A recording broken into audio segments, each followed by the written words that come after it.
tokoh utama kita, Kurota Isai, cuma cowok biasa dengan satu prinsip hidup yang keras kepala banget. Selalu berbuat baik apapun yang terjadi.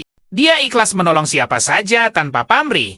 Tapi coba tebak, takdir sepertinya punya dendam pribadi sama kebaikan hatinya ini. Setiap hal baik yang dia lakukan selalu saja berujung kacau balau. Meninggalkannya dalam posisi yang paling sial dan menyedihkan saat dia memberikan semua sisa uangnya kepada seorang tunawisma. Balasannya malah makian tajam, ditambah jatuhan kotoran burung dari langit dengan waktu yang sangat sempurna. Waktu dia bantu seorang nenek, si nenek malah panik, meneriakinya sebagai preman, dan sukses memprovokasi seluruh kerumunan untuk menyerangnya. Kurota nyaris gagal lolos dari amukan massa, mengira mimpi buruknya sudah selesai, tapi ternyata sama sekali belum. Sebuah pot bunga dari lantai atas jatuh tepat menghantam kepalanya.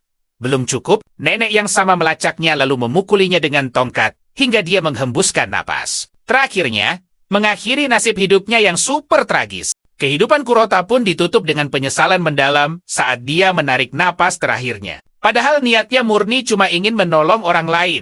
Begitu Kurota membuka mata, dia tiba-tiba sudah berada di gerbang alam baka, dan di sanalah dia bertemu langsung dengan malaikat Jibril. Jibril kemudian memberitahu Kurota bahwa dia hadir di sana untuk menyampaikan kemana tujuan. Akhirnya setelah ini, dan yang bikin syok berat, sang malaikat dengan tenang menyebutkan kalau tujuan Kurota selanjutnya adalah jurang neraka. Kurota langsung menjerit frustrasi sambil memukul-mukul lantai dengan keras. Dia protes tak terima, bertanya kenapa dia yang seumur hidup selalu berbuat baik malah harus diganjar dengan tiket menuju neraka. Jibril kemudian menyadari bahwa ucapan Kurota itu sepenuhnya benar, dan memang ada sesuatu yang terasa janggal. Sang malaikat segera memutuskan untuk menyelidiki masalah ini dan langsung mengeluarkan sebuah timbangan ajaib. Di momen inilah sebuah fakta gila terungkap. Ternyata ada kesalahan sistem yang sangat fatal, karena karma milik Kurota itu benar-benar terbalik. Kurota tentu saja syok sekaligus kebingungan mendengarnya. Jibril lalu menjelaskan padanya bahwa setiap makhluk hidup di alam semesta memiliki energi karma. Sederhananya begini, semakin banyak kebaikan yang dilakukan seseorang, maka energi yang mengelilingi orang tersebut akan semakin bergeser ke arah yang positif. Hal ini otomatis akan meningkatkan peluang datangnya hal-hal baik yang kembali kepada individu tersebut di masa depan. Sayangnya, ini sama sekali tidak berlaku bagi Kurota. Kenapa? Karena semua hal luar biasa baik yang dia lakukan malah menghasilkan karma negatif. Jibril kemudian menyebutkan bahwa inilah akar dari semua kesialannya. Ironisnya, justru karena fakta bahwa dia sudah melakukan terlalu banyak hal baik, sang malaikat memberitahunya dengan jelas bahwa status karmanya saat ini berada di titik yang paling angkur. Bayangkan saja, untuk gambarannya, poin karmanya jauh lebih buruk daripada seorang penjahat paling kejam sekalipun. Kurota benar-benar terpaku kaget saat mendengar kenyataan ini. Soalnya, ini berarti dia akan menerima hukuman yang paling maksimal dan tak terbayangkan. Jibril membenarkan hal itu, menyatakan bahwa Kurota sudah ditakdirkan untuk menderita siksaan abadi di dalam neraka. Tapi tenang dulu. Jibril menyuruhnya jangan panik, karena dia tidak akan pernah menelantarkan jiwa yang berada di bawah perlindungan penuhnya. Sebagai sosok malaikat yang super baik hati, Jibril meyakinkan Kurota bahwa dia pasti akan mencarikan jalan keluar terbaik untuknya. Dia lalu memperlihatkan berbagai dimensi dunia di alam semesta, dan salah satunya adalah bumi kita. Sayangnya, Jibril jujur kalau dia tidak bisa mengembalikannya ke dunia asalnya, mengingat energi sihir sama sekali tidak eksis di planet bumi. Tambahan lagi, dia dilarang keras membangkitkan mereka yang sudah tiada di bumi. Jadi, hal ini hanya menyisakan satu opsi terakhir, mengirimnya masuk ke dunia yang benar-benar berbeda untuk memuluskan rencananya. Jibril berkata bahwa dia akan membantunya mencari sebuah dunia di mana sosok yang mirip dengannya kebetulan ada di sana. Setelah melakukan pencarian kilat, Jibril menjatuhkan pilihan pada sebuah dunia epik yang dipenuhi dengan sihir multidimensi. Jibril menemukan seorang penyihir yang baru saja mencoba mantra terlarang hingga menghancurkan. Jiwanya berkeping-keping. Tapi uniknya, tubuhnya masih hidup dan kosong melompong. Jibril kemudian memberitahu Kurota kalau dia akan segera mengirimkannya ke dalam tubuh tersebut. Kurota jelas kebingungan dengan ide gila ini, tapi Jibril menyuruhnya untuk tetap tenang, meyakinkan bahwa dia bakal segera paham semuanya nanti. Selain itu, Jibril berkata bahwa dia akan memberikannya sebuah hadiah kecil yang spesial sebagai kompensasi atas karma buruknya yang terbalik tadi. Dan boom, hadiah itu ternyata adalah sistem karma pamungkas yang langsung muncul sebagai jendela status hologram tepat di depan wajah Kurota. Informasi di layar itu memberitahu Kurota bahwa untuk setiap satu kebaikan, dia akan mendapat 100 poin keberuntungan. Dan ingat, poin ini sifatnya cuma sementara. Jibril lalu menginstruksikan Kurota untuk segera mencari sang penyihir putih. Kenapa? Karena hanya dia satu-satunya yang punya sihir untuk memulangkannya kembali ke bumi. Meskipun sudah diberi petunjuk, Kurota masih sangat bingung tentang apa yang harus dilakukan. Dan lucunya, Jibril juga jujur tidak tahu. Sang malaikat menyebutkan kalau dia memang dilarang keras untuk ikut campur terlalu jauh dengan hal-hal yang sedang terjadi di alam semesta. Biarpun begitu, Jibril tetap mengucapkan semoga sukses. Dia sangat berharap keberuntungan akhirnya mau berpihak pada Kurota kali ini. Saat Jibril mengirimnya pergi, sang malaikat menawarkan permintaan maaf paling tulus atas semua yang telah Kurota lalui. Jiwa Kurota langsung melesat melewati portal astral, dan begitu matanya terbuka, luar biasa, dia sudah berada di dalam tubuh si penyihir. Kurota benar-benar kaget sekaligus kagum, karena dia sungguhan mendapat kesempatan hidup untuk kedua kalinya. Benar-benar gila. Sekarang, karena dia sudah berada di permainan babak keduanya, dia mengingat kembali bahwa misi utamanya adalah menemukan si penyihir putih. Tujuannya jelas, agar dia bisa segera kembali ke bumi dan menjalani hidup yang normal. Kurota bangkit berdiri dan berjalan santai ke arah cermin. Dia langsung terpukau melihat penampilan barunya yang super keren. Tapi pas lagi asyik mengagumi diri, tiba-tiba terdengar suara ledakan keras dari belakangnya. Dia pun melangkah mendekat untuk memeriksa keadaan. Dan pemandangan di depannya sukses bikin seluruh tubuhnya merinding. Bayangkan saja, ada ribuan monster mengerikan berdiri tegap tepat di hadapannya sambil bersorak keras. Hidup sang penyihir hitam. Dan di saat dia masih gemetar hebat karena panik, seekor goblin mendadak muncul dari belakang, menyuruhnya untuk segera memakai jubah kebesarannya. Goblin itu lalu menyuruh para monster bersorak, untuk siapa? Pria terkuat sepanjang sejarah yang tidak pernah melakukan satu pun kebaikan seumur hidupnya. Singkatnya, penyihir hitam ini terkenal akan rekam jejaknya yang luar biasa mengerikan. Tidak heran dia dijuluki sebagai perwujudan kejahatan murni. Otak Kurota langsung kosong seketika, tidak bisa memproses pemandangan gila ini. Dia buru-buru berlari masuk dan membanting pintu rapat-rapat. Insting pertamanya, kabur secepat mungkin. Maksudku, siapa juga yang tahu apa yang harus dilakukan saat terjebak di tengah kerumunan monster ganas? Jeng-jeng, goblin tadi tiba-tiba muncul tepat di sebelahnya. Bertanya apakah dia baik-baik saja. Kurota hampir copot jantungnya dan langsung menuntut apa maunya makhluk itu. Goblin itu membungkuk, memperkenalkan dirinya sebagai Groot, penasihat baru yang katanya baru saja diangkat oleh Kurota kemarin. Tunggu, apa? Tanpa basa-basi, Kurota langsung mencecar Groot. Kenapa ada ratusan monster menakutkan berbaris rapi di depan kastilnya? Dengan senyum lebar Groot menghawap, mereka semua ada di sana. Karena Kurota sendirilah yang memerintahkan mereka berkumpul.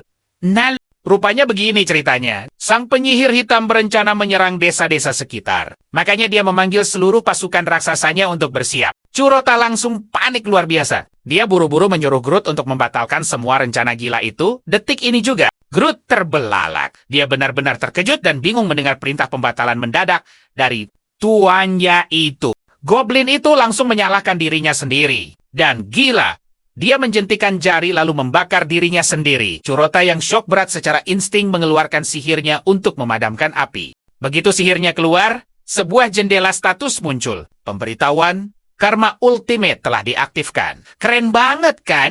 Groot makin bertingkah aneh. Dia berlutut gemetar, memohon ampunan Kurota, dan meminta izin untuk mengakhiri nasibnya sendiri. Kurota super bingung. Apalagi saat Groot terus-terusan meratap dan mengklaim bahwa semuanya murni kesalahannya sendiri. Ternyata, dia sangat takut berakhir tragis seperti para penasihat sebelumnya, yang jeritan jiwanya masih menggema di seluruh sudut kastil ini. Makin tak paham, Kurota bertanya apa maksud perkataan itu. Perlahan, Groot menunjuk ke arah dinding di sebelah mereka. Kurota menoleh dan melihat ratusan pajangan wajah mantan penasihat membeku di dinding. Dia langsung berteriak, menuntut penjelasan tentang pemandangan seram ini. Dia berjalan mendekati dinding itu dengan perasaan campur aduk. Bertanya-tanya dalam hati, kesalahan fatal apa yang membuat mereka menerima nasib seburuk ini? Dia memperhatikan lebih dekat. Ada papan nama di sana, lengkap dengan alasan kenapa mereka dihilangkan dari dunia ini selamanya. Bayangkan saja, ada satu yang baru menjabat penasihat selama 6 hari. Langsung dibuang gara-gara datang terlambat.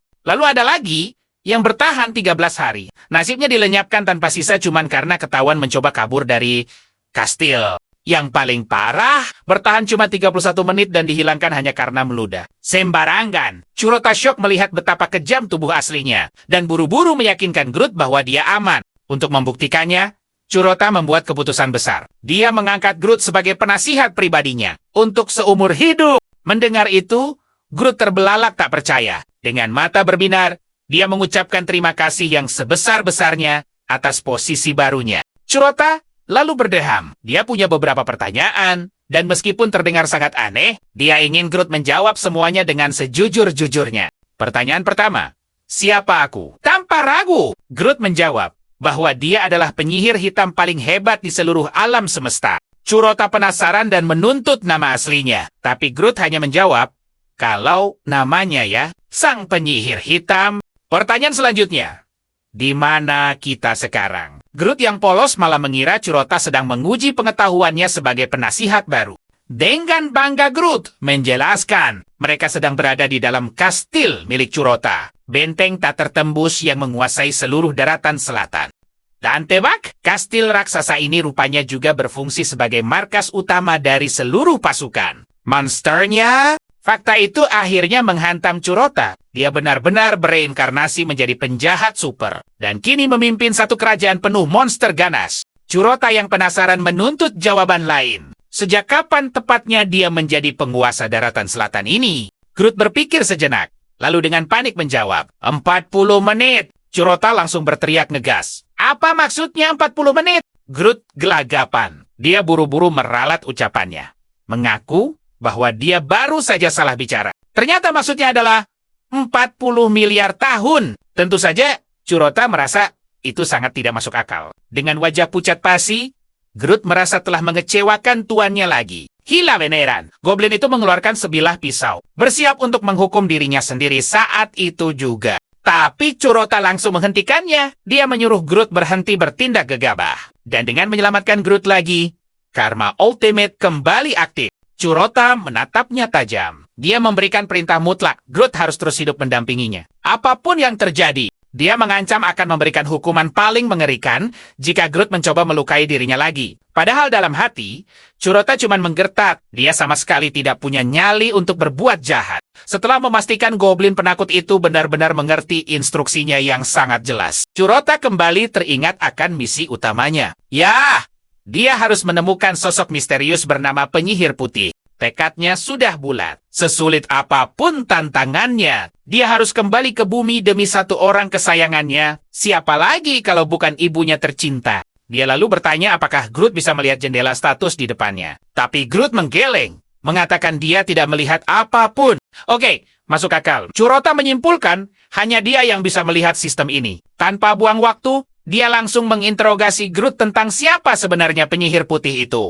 Tepat saat pertanyaan itu meluncur dari mulutnya, Sunji senyap. Ketakutan merayap ke setiap sudut ruangan, membuat semua yang hadir kaku, termasuk Groot. Dengan gemetar, Groot menjawab, penyihir putih itu, ucapnya, benar-benar sosok paling menyebalkan di seluruh dunia ini. Nggak tanggung-tanggung, Groot bahkan bersumpah pada Chota untuk menyeret penyihir itu ke hadapannya dan memberinya pelajaran setimpal. Tapi Curota santai saja. Dia menghargai semangat menggebu-gebu bawahannya itu. Meski jujur saja, dia jauh lebih penasaran dengan jenis sihir sang penyihir putih. Disinilah info pentingnya keluar. Groot menjelaskan kalau si penyihir memanipulasi sihir multidimensi. Ya, dia bisa menciptakan pusaran raksasa yang mampu melempar makhluk seperti mereka ke dunia lain. Mata Curota langsung berbinar. Bingo! Dia akhirnya menemukan satu-satunya tiket emas untuk kembali ke bumi. Tanpa buang waktu, dia mencoba mengaktifkan sihir multidimensi itu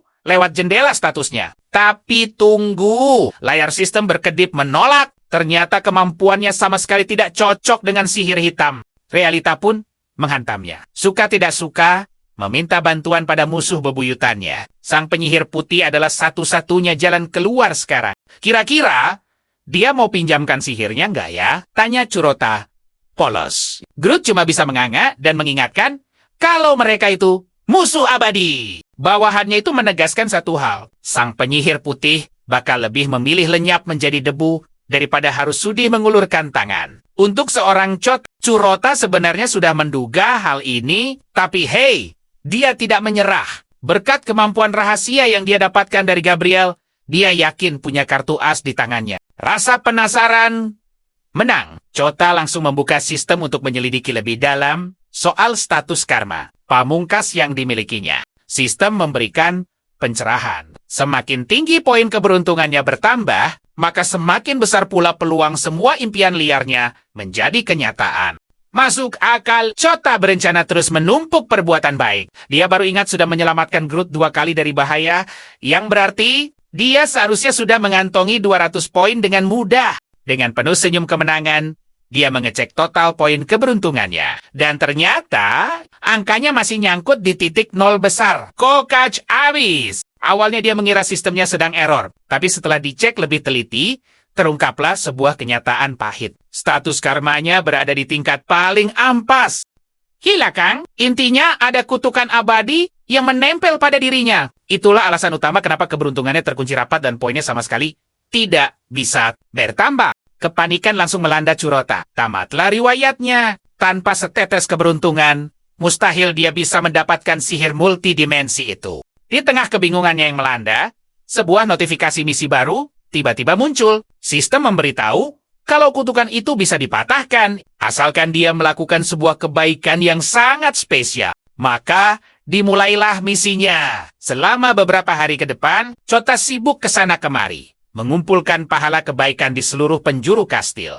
Mengingat menyelamatkan bawahannya 2 kali berturut-turut ternyata masih belum cukup kuat untuk menjebol segel keberuntungannya. Dalam salah satu upayanya menjadi sosok panutan, dia menghentikan pengikutnya yang hendak menghukum seorang tawanan. Lepaskan dia sekarang juga, perintahnya dengan tegas. Jelas saja para monster bawahannya langsung protes keras. Masalahnya, Chota itu ditakdirkan menjadi bos penjahat paling ditakuti, bukan pahlawan kesiangan. Groot buru-buru membisikkan fakta mengejutkan. Tawanan itu ternyata adalah penjahat super berbahaya yang harus segera disingkirkan. Melepaskannya sama saja dengan mengundangnya, membuat kekacauan yang jauh lebih parah. Terlambat. Sebelum Curota sempat menarik kembali kata-katanya, penjahat itu sudah bebas. Dan benar saja, tebakan Groot, orang itu langsung membuat onar dan mencelakai orang lain di detik itu juga. Alhasil, sistem tanpa ampun langsung menamparnya dengan peringatan poin kejahatan. Karena keputusan ceroboh tersebut, dari kejadian konyol inilah, Curota akhirnya menyerah. Mencoba berbuat baik di markas yang isinya monster jahat semua. Itu jelas misi yang sangat mustahil. Chota tidak kehabisan akal. Dia bertekad mencari rute lain untuk melakukan kebaikan spesial itu. Bagaimanapun juga, dia harus segera pulang dan memberitahu sang ibu kalau dirinya baik-baik saja. Perjalanan epik pun dimulai. Chota melangkah keluar meninggalkan kenyamanan kastilnya, lalu melesat lurus menuju wilayah barat yang misterius. Baru saja tiba di pinggiran perbatasan, Groot mulai ragu. Dia bertanya, apa tuannya itu benar-benar yakin mau menerobos masuk? Mengingat pasukan musuh bisa saja menyergap mereka kapanpun. Sekalipun auranya terasa sangat mengancam, Kota sama sekali tidak gentar. Dengan tatapan tajam dia memerintahkan Groot untuk terus maju menerjang bahaya. Usut punya usut, ternyata ada sosok penyihir putih yang bersembunyi tepat di desa kecil di hadapan mereka. Dan orang inilah yang menjadi target utama Chota. Asal tahu Saka satu-satunya pihak yang mampu menguasai sihir multidimensi adalah mereka dari sekte rahasia bernama Ordo Suci. Hebatnya lagi, sosok misterius yang memimpin kultus kuat tersebut tidak lain adalah seorang penyihir putih tingkat tinggi. Namun Groot kembali membawa peringatan. Orang-orang di desa itu semuanya pengikut fanatik.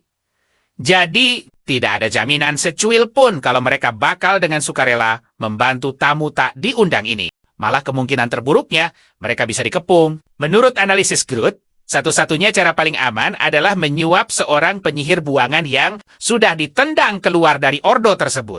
Tunggu, Memangnya dia mau menerima tawaran kita? Kota memicingkan mata. Groot tertawa sinis dan menjawab kalau orang itu pasti setuju. Pasalnya, penyihir buangan itu punya julukan yang sangat pas Tyrion si super serakah. Kisahnya cukup konyol. Ternyata Tyrion ini diam-diam memakai sihir suci multidimensi hanya untuk mengeruk keuntungan finansial. Jelas saja kelakuan memalukan itu membuatnya langsung didepak dari Ordo. Mendengar kabar itu, senyum lebar mengembang di wajah Curota. Masuka Kal! Dia ini kan penyihir hitam yang tajir melintir. Jadi urusan hambur-hambur koin emas sama sekali bukan masalah. Begitu melangkahkan kaki ke dalam desa, pemandangan pertama yang menyambut mereka adalah seorang pemuda. Dia sedang duduk termenung di tepi sumur dengan wajah yang luar biasa murung. Dasar insting monster! Tanpa basa-basi sedikit pun, Groot langsung berbisik mengusulkan untuk menyingkirkan anak malang itu agar tidak merepotkan. Tentu saja Curota langsung menjitaknya dan menahan aksinya. Tahan! Aku punya ide yang lebih elegan! Ucapnya santai. Curota lalu menghampiri anak itu. Bertanya pelan, kenapa dia sendirian di tempat yang rawan bahaya seperti ini? Rasa penasaran, Curota berlanjut. Dia mulai memancing informasi. Menanyakan apakah anak laki-laki itu tidak punya keluarga yang menjaganya. Ternyata ceritanya lebih nyesek. Sang bocah mengaku punya ayah, tapi keluarganya terlilit hutang raksasa pada seorang penyihir. Dan kini dia harus banting tulang melunasinya. Mendengar plot klise ini, Cota langsung menebak satu nama. Tyrion, dan tebakannya terkonfirmasi lewat anggukan si bocah. Umpan pun ditelan. Curota segera bertanya, di mana sosok serakah itu bersembunyi sekarang? Dengan lugu si bocah menjawab, semua orang di desa saat ini sedang asyik menonton pertunjukan heboh Tyrion di kedai minuman terdekat. Curota lalu bilang ke Groot kalau ini saatnya mereka pergi. Tapi tunggu, ada satu hal yang harus dia lakuin. Groot langsung mikir, liar. Dia kira Curota nyuruh dia ngabisin anak itu. Tapi Cota langsung nahan dia, bilang semuanya aman kok. Curota kemudian merogoh kantong uangnya. Dan tebak apa? Dia ngeluarin satu keping koin emas. Dia kasih koin emas itu ke si anak dan boom! Langsung kehitung sebagai perbuatan baik. Anak itu nyaris pingsan saking girangnya pas lihat emas. Tapi Cota kelihatan gak puas sistemnya. Benar-benar gak anggap perbuatan barusan sebagai sesuatu yang penting. Di sisi lain, Groot juga ikutan kaget. Gak nyangka aja tuannya bakal ngasih manusia biasa sebuah koin emas. Kocaknya, Cota malah salah paham. Dia kira Groot protes karena ngasih satu koin emas itu masih kurang banget. Jadi Curota langsung aja ngasih seluruh kantong uangnya ke anak itu. Asli, anak ini mendadak jadi orang paling bahagia di dunia. Groot langsung panik dong liatnya. Dia terus-terusan nanya ke dirinya sendiri. Ngapain coba Curota ngelakuin hal absurd kayak gini? Tapi tetap aja, segel keberuntungan Curota sama sekali nggak kebuka. Berarti, semua yang dia lakuin barusan masih aja belum cukup. Sementara itu, Groot benar-benar mulai mempertanyakan seluruh keyakinannya selama ini. Cota kan seharusnya jadi sosok paling menyeramkan di muka bumi.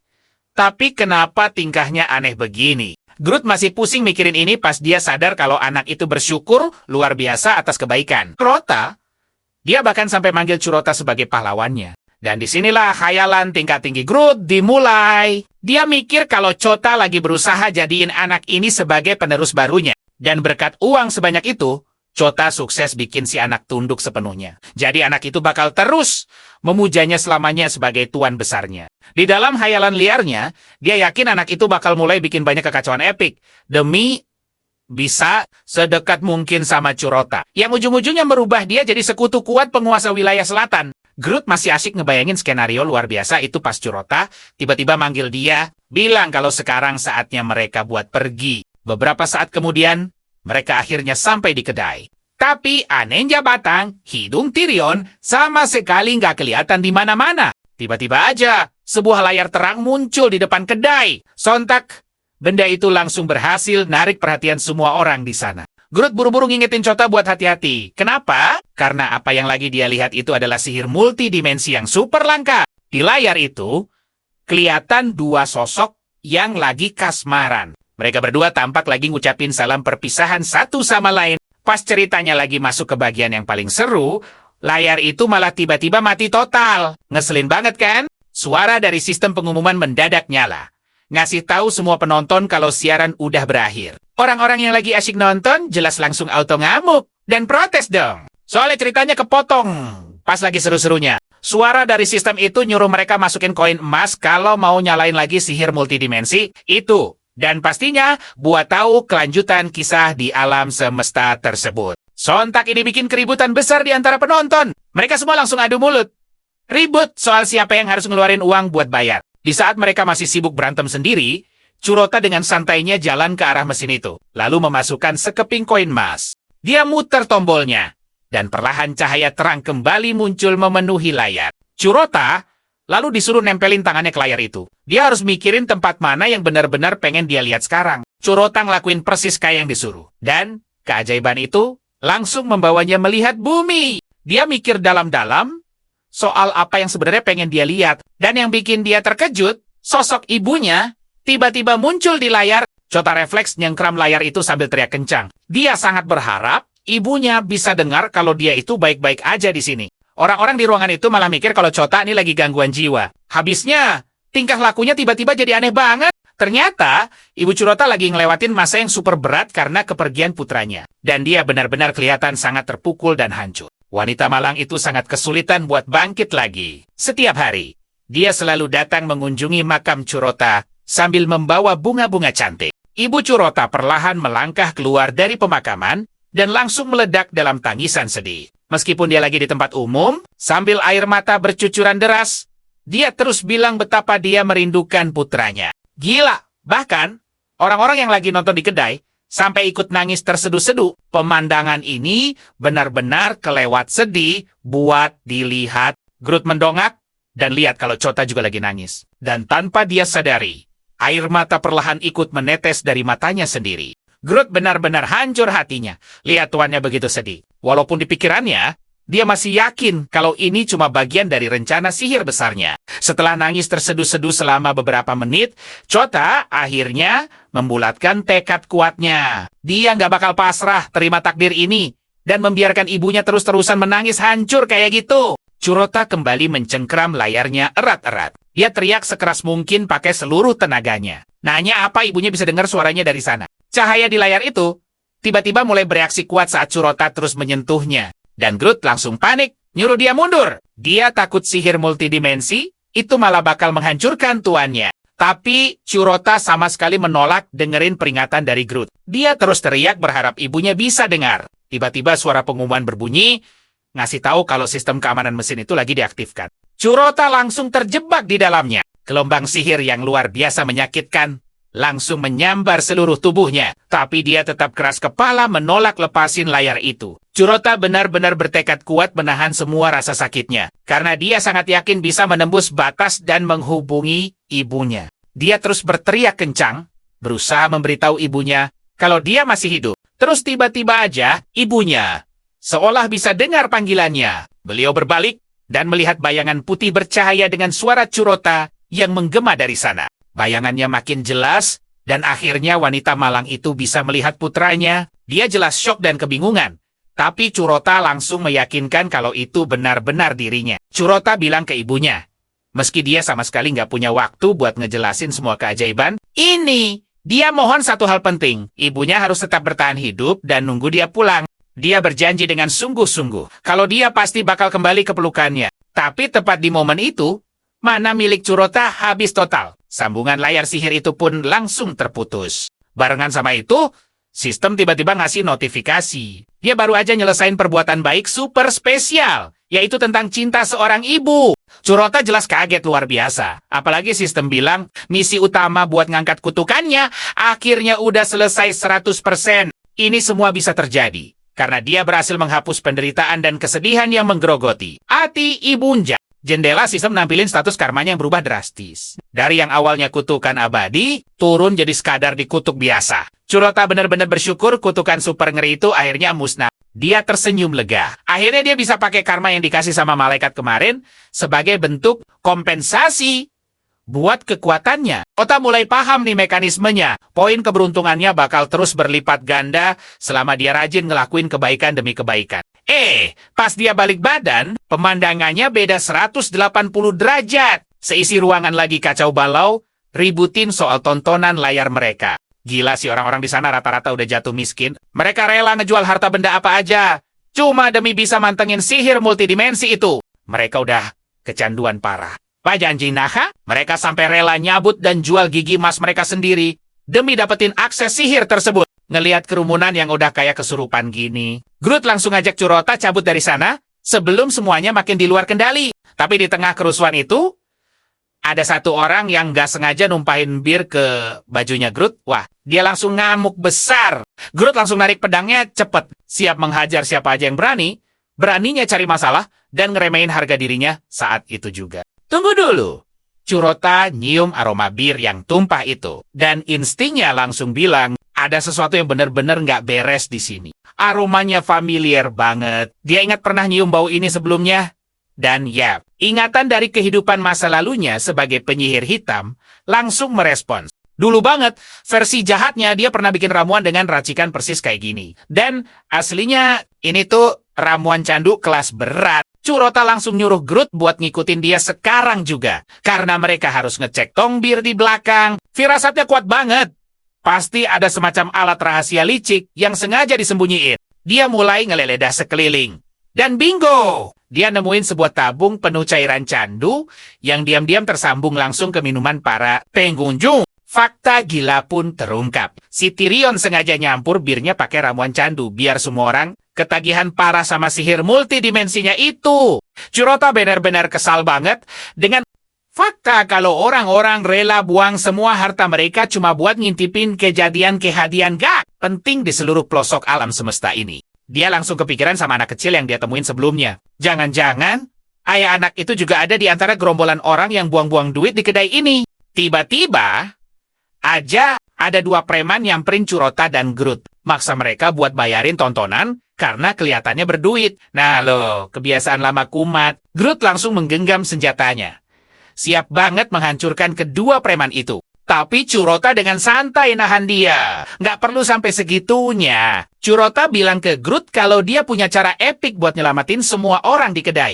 Tanpa basa-basi, dia langsung ngegali ingatan penyihir hitam di kepalanya buat nyari formula penawar dari ramuan candu gila tersebut. Nggak butuh waktu lama, Curota berhasil nemuin resepnya. Dambum! Pakai energi sihirnya, dia langsung ngeracik dan ngaktifin penawar itu. Gelombang energi sihir murni langsung meledak, menyapu bersih setiap orang yang ada di dalam ruangan itu. Keajaiban pun langsung terjadi di depan mata. Semua orang mendadak sadar dari pengaruh candu itu, dan mulai kebingungan. Protes ngapain mereka bisa ada di kedai selarut ini. Nggak tanggung-tanggung, Curota sekalian aja nyebarin aura penawarnya ke seluruh desa. Membebaskan mereka semua dari tipu daya licik si Tyrion. Momen yang mengharukan. Keluarga-keluarga yang hancur mulai utuh lagi. Karena rasa candu gila buat pakai alat multidimensi itu udah hilang total. Groot sampai melongo nggak percaya. Ngelihat kerumunan kedai mendadak jadi super kalem dan pada saling minta maaf. Dia baru sadar sihir Curota benar-benar nyapu bersih semua rasa agresif mereka. Dan tebak apa? Seperti biasa,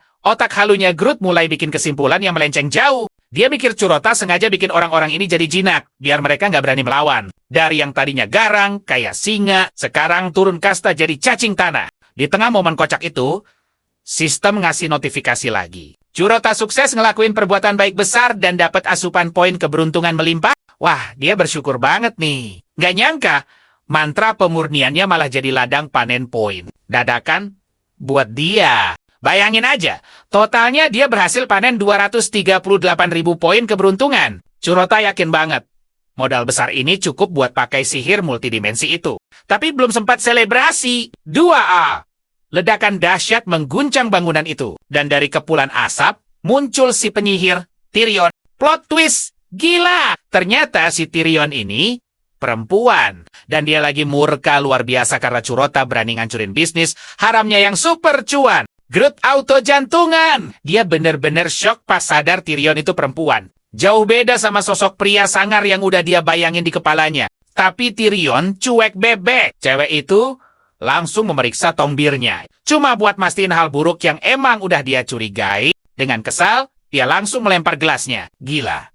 Dia langsung menginterogasi orang-orang yang berani memurnikan minumannya. Panik dong! Takut bakal dihabisin sama Tyrion. Mereka terbata-bata, bilang kalau mereka sama sekali nggak ngapa-ngapain. Tyrion pun mengamati sekeliling.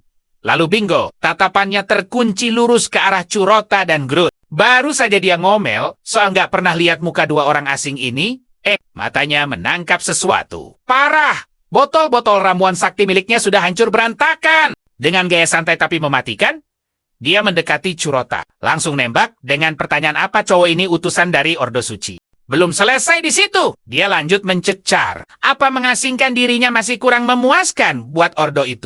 Dan sekarang, mereka malah punya niat menjebloskannya ke balik jeruji besi. Nggak masuk akal. Tiba-tiba saja, bam! Curota mendadak berdiri di tengah lingkaran sihir bersinar. Belum sempat dia berkedip, Tyrion langsung memicu sihirnya, melepaskan semburan api super dahsyat.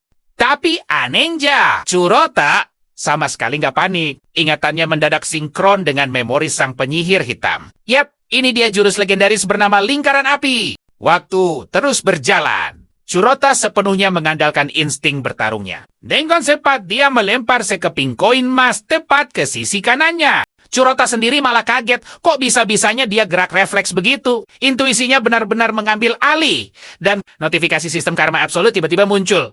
Curota cuma punya sisa waktu tepat 3 menit. Koin emas itu sukses menghancurkan keran air. Air langsung menyembur deras kemana-mana. Dan memadamkan api Tyrion seketika. Tyrion jelas syok berat. Tapi jujur saja, Curota sendiri juga sama melongonya melihat keajaiban barusan.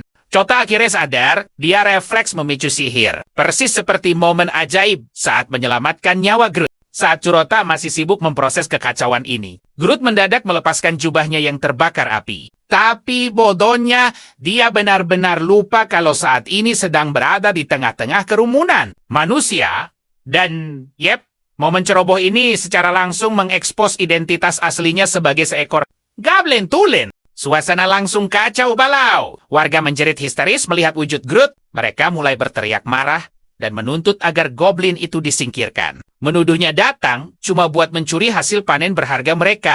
Tapi, jangan salah, Kota langsung pasang badan demi melindungi bawahannya dari kerumunan massa yang mengamuk. Curota ikut melepaskan jubahnya. Dan tepat di detik itulah, kenyataan pahit menghantam warga. Sosok yang berdiri santai di depan mereka. Ternyata adalah penyihir hitam yang sangat ditakuti. Begitu menyadari fakta ini, kepanikan pecah.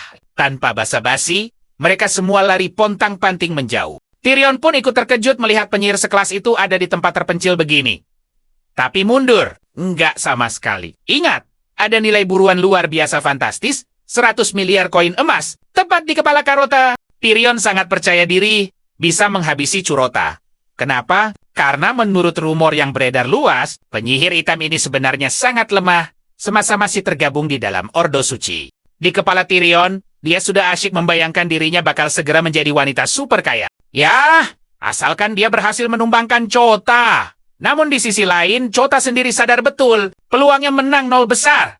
Karena dia belum menguasai sihir hitam sepenuhnya. Karena situasinya sudah se-ekstrem ini, otak Curota berputar cepat. Keputusannya, dia harus mempertaruhkan segalanya pada satu-satunya senjata tersisa. Keberuntungan mutlak. Curota langsung pasang tampang sok jagoan. Dia berjalan santai mendekati Tyrion. Lalu berbisik kalau wanita itu memang lawan tangguh. Tapi sayangnya, sedikit kurang fokus. Taktik ini bekerja sempurna. Perhatiannya langsung tersita habis. Akibatnya, Tyrion benar-benar mengabaikan tanda bahaya fatal dari lingkungan sekitarnya. Saat dia akhirnya mencerna situasinya, semuanya sudah terlambat. Sebuah api besar rupanya sudah mulai berkobar ganas di ruangan itu. Tanpa buang sedetik pun, Curota menyambar Groot, mengandalkan insting bertahan hidup. Dia langsung melompat keluar melewati jendela kecil yang mengarah lurus ke dalam sebuah tangki. Tepat saat mereka mendarat di dalam tangki, boom! Ruangan itu langsung ditelan lautan api. Setelah kobaran mematikan itu sedikit mereda, Curota perlahan mengintip dari balik tutup tangki untuk mengecek situasi di luar. Dia berniat melarikan diri dari area itu. Mumpung kepulan asap tebal masih mengudara. Setelah keluar dari tangki, mereka buru-buru kabur. Tunggu dulu! Ternyata, neraka barusan sama sekali nggak menjatuhkan Tyrion. Malahan, aura membunuhnya jauh lebih mengerikan dari sebelumnya. Kali ini, Kota sadar dia benar-benar berada dalam bahaya besar. Masalah utamanya, durasi keberuntungan mutlaknya sekarang cuma tersisa 1 menit sebelum waktu habis total. Otaknya berpacu dengan waktu. Dia harus melancarkan serangan kejutan dalam 60 detik ke depan demi menumbangkan Tyrion selamanya. Jurus andalan Curota kembali keluar Hertak Sambol. Dia mengingatkan Tyrion bahwa kekuatannya jauh di atas rata-rata. Saking kuatnya, Dia bahkan merasa tidak perlu mengeluarkan sihir aslinya. Chota kemudian bertanya dengan gaya meremehkan, apakah Tyrion benar-benar yakin punya peluang untuk mengalahkannya? Provokasi murahan itu sukses memancing amarahnya. Tyrion melepaskan aura kemarahannya yang meledak-ledak. Dia bersumpah bakal membuat Chota menyesal seumur hidup karena sudah berani meremehkan kekuatannya. Geng! Tepat sedetik sebelum bola api raksasa itu menghantam wajahnya, Chota malah tersandung dan jatuh telentang. Kekonyolan ini sukses menyelamatkannya dari panggangan maut Tyrion. Tapi Tyrion masih jauh dari kata selesai. Wanita itu diam-diam sudah menciptakan sebuah lingkaran sihir raksasa. Tujuannya cuma satu,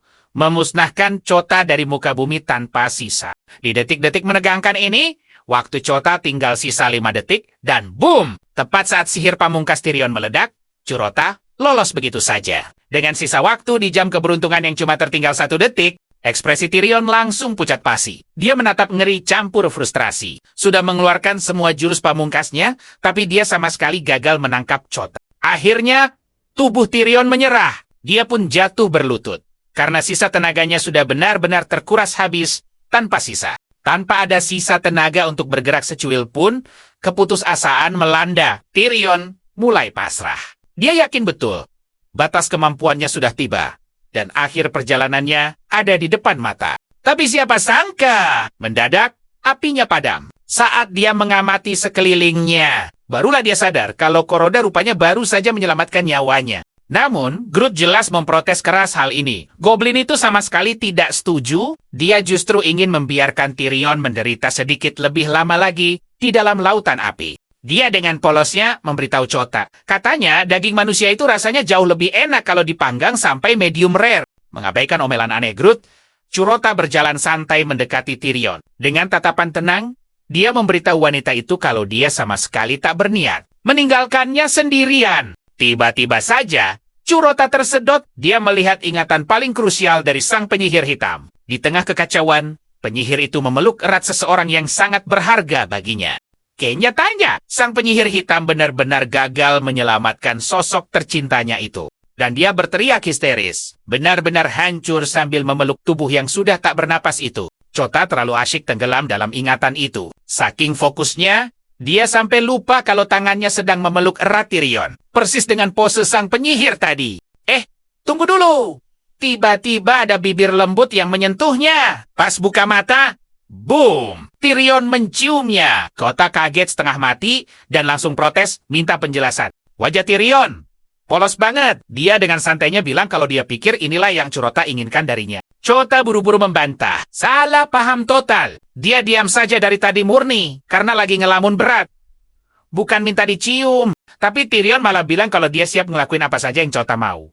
Alasannya, dia belum siap buat tamat riwayatnya sekarang. Chota langsung paham ketakutannya. Jadi, dia menenangkan Tyrion dan bilang kalau dia sama sekali nggak ada niat buat melenyapkannya. Chota lalu mengulurkan tangannya. Dia meminta Tyrion untuk ikut bersamanya, karena jujur saja, saat ini dia butuh banget kekuatan gadis itu. Tanpa ragu sedikit pun, Tyrion langsung menyambut tangan Chota. Chota pun memberi kode ke Groot, waktunya mereka cabut dari sana. Nggak lama setelah itu, notifikasi sistem muncul. Efek karma pamungkas telah berakhir. Dan semua bonus keberuntungannya juga sudah ludes, terpakai habis. Chota sih santai saja. Dia sudah menduga kalau kekuatannya bakal terkuras habis untuk momen tadi. Plus, poin keberuntungannya sekarang resmi kembali ke angka 0. Chota mulai sadar. Ternyata kekuatan keberuntungannya itu cuma sementara. Semuanya gara-gara status si terkutuk yang masih menempel di dirinya. Biarpun begitu, dia yakin banget. Pasti ada misi rahasia di luar sana yang bisa membereskan kutukan menyebalkan ini. Dia mengecek detail status kutukan itu, dan yap, ternyata alasannya adalah karena di masa lalu, dia sudah melakukan terlalu banyak tindakan mengerikan. Nggak lama mereka tiba di rumah Tyrion. Awalnya gadis itu merendah dan bilang tempatnya nggak mewah. Tapi Chota langsung melongo. Biasa dari mana? Ini sih mansion super megah yang berdiri sendirian di antah-berantah. Begitu pintu dibuka, mata Chota hampir buta saking silaunya melihat tumpukan perhiasan di sana. Chota langsung curiga. Jangan-jangan gaya hidup mewahnya ini hasil memeras uang warga desa. Tyrion panik dan buru-buru membantah. Dia sama sekali nggak ngelakuin hal kotor itu. Faktanya, Mansion mewah ini cuman murni warisan turun-temurun dari kedua orang tuanya. Tapi Groot jelas bukan tipe yang gampang dibohongi. Dengan alasan klise begitu. Setelah mereka duduk tenang, Chota langsung ke intinya. Dia butuh sihir multidimensi milik Tyrion karena dia harus segera pergi ke planet lain. Tyrion spontan ngegas dan menyebut Chota sudah gila. Tentu saja, Groot nggak tinggal diam. Dia langsung menempelkan pisaunya ke leher gadis itu. Menyuruhnya jaga mulut. Dengan gemetar, Tyrion akhirnya menjelaskan maksud dari ucapannya barusan. Dia mengaku kalau dia cuma penyihir lemah. Dia sama sekali nggak punya kekuatan sebesar itu buat mengirim Chota melintasi berbagai dunia. Gini, mengirim seseorang ke planet lain, itu butuh suplai mana, multidimensi yang super gila. Dan itu cuma bisa dilakukan oleh seorang penyihir putih sejati. Dengan kekuatannya yang sekarang, hal paling mentok yang bisa dia lakukan cuma mengintip kondisi dunia lain dari kejauhan. Nggak lebih dari itu. Mendengar itu, Chota santai saja, nggak kaget sama sekali. Dari awal, dia memang sudah nebak kalau urusan pindah dimensi ini nggak bakal gampang. Biarpun begitu, dia tetap optimis. Asalkan dia diajari dasar-dasar sihir multidimensi, dia yakin pasti bisa menguasainya sendiri. Bagaimanapun juga, penyihir hitam itu kan sosok yang kekuatannya benar-benar di luar nalar. Chota lalu menyuruh Tyrion untuk mengajarinya semua sihir multidimensi yang dia tahu. Sisanya, Chota janji bakal mengurus semuanya sendirian. Tyrion melongo. Dengarnya, dengan wajah kebingungan, dia spontan nanya ke Chota, apakah cowok di depannya ini benar-benar idiot? Dan seperti yang sudah-sudah, Groot langsung naik pitam. Dia cuma nunggu satu perintah saja buat menusuk leher Tyrion dengan pedang pendeknya. Panik, Tyrion langsung menjelaskan kalau permintaan Chota itu sungguh aneh. Tumben bangkit, Groot malah maju dan menakutinya. Bilang kalau Chota sebenarnya cuma mau menguji seberapa luas pengetahuannya soal sihir. Groot mengancam kalau riwayatnya bakal tamat saat itu juga. Kalau dia sampai salah jawab. Dihantui ketakutan luar biasa karena nyawanya terancam. Tyrion akhirnya angkat bicara dan menegaskan kalau dia sama sekali nggak bisa mengajari Chota sihir tersebut. Sebagai pembelaan, dia mengingatkan Chota satu fakta penting. Chota itu adalah seorang penyihir hitam. Chota jelas kebingungan dengarnya. Jadi, Tyrion mulai menjelaskan aturan mainnya. Di dunia ini, cuma ada dua jenis sihir utama, sihir putih dan sihir hitam. Aturannya ternyata mutlak banget. Semakin dalam kamu menguasai satu sisi aliran sihir, maka sisi sihir yang lainnya bakal semakin terkunci dan mustahil buat dipakai. Fakta itu menampar Chota. Baru sadar dia, karena dia sudah jadi master di jalur sihir hitam. Otomatis, dia kehilangan semua potensi buat belajar sihir putih. Tyrion mengangguk mantap membenarkan hal itu. Dan yang bikin makin suram, sihir multidimensi adalah mantra paling absolut dan terkuat di seluruh jajaran sihir putih. Intinya begini, Chota sudah berada di puncak tertinggi rantai sihir hitam. Jadi, bermimpi buat memakai sihir multidimensi itu ibarat misi yang benar-benar mustahil terjadi. Belum kelar pusing soal sihir, tiba-tiba, berak, ada suara ribut-ribut dari luar. Mereka langsung berdiri buat mengecek situasi. Pas ngintip lewat jendela, astaga, ada segerombolan warga yang lagi ngamuk massal di luar mansion. Mereka teriak-teriak mengancam bakal menghabisi Tyrion. Melihat massa sebanyak itu, Groot langsung panik bukan main. Dan saat diperhatikan lebih teliti lagi, warga desa itu ternyata nggak datang sendirian. Tyrion sampai pucat pasi dan gemetar ngeri. Gimana nggak? Ternyata, para penyihir yang mengawal gerombolan warga itu merupakan anggota dari Ordo Suci. Dan parahnya lagi, sang penyihir putih ada bersama mereka. Auranya saja sukses bikin tubuh Groot dan Tyrion merinding hebat. Tyrion mulai gemetar ketakutan. Yakin 100% kalau riwayat mereka semua bakal tamat di sini. Chota sendiri sampai melongo melihat kemunculan si penyihir putih.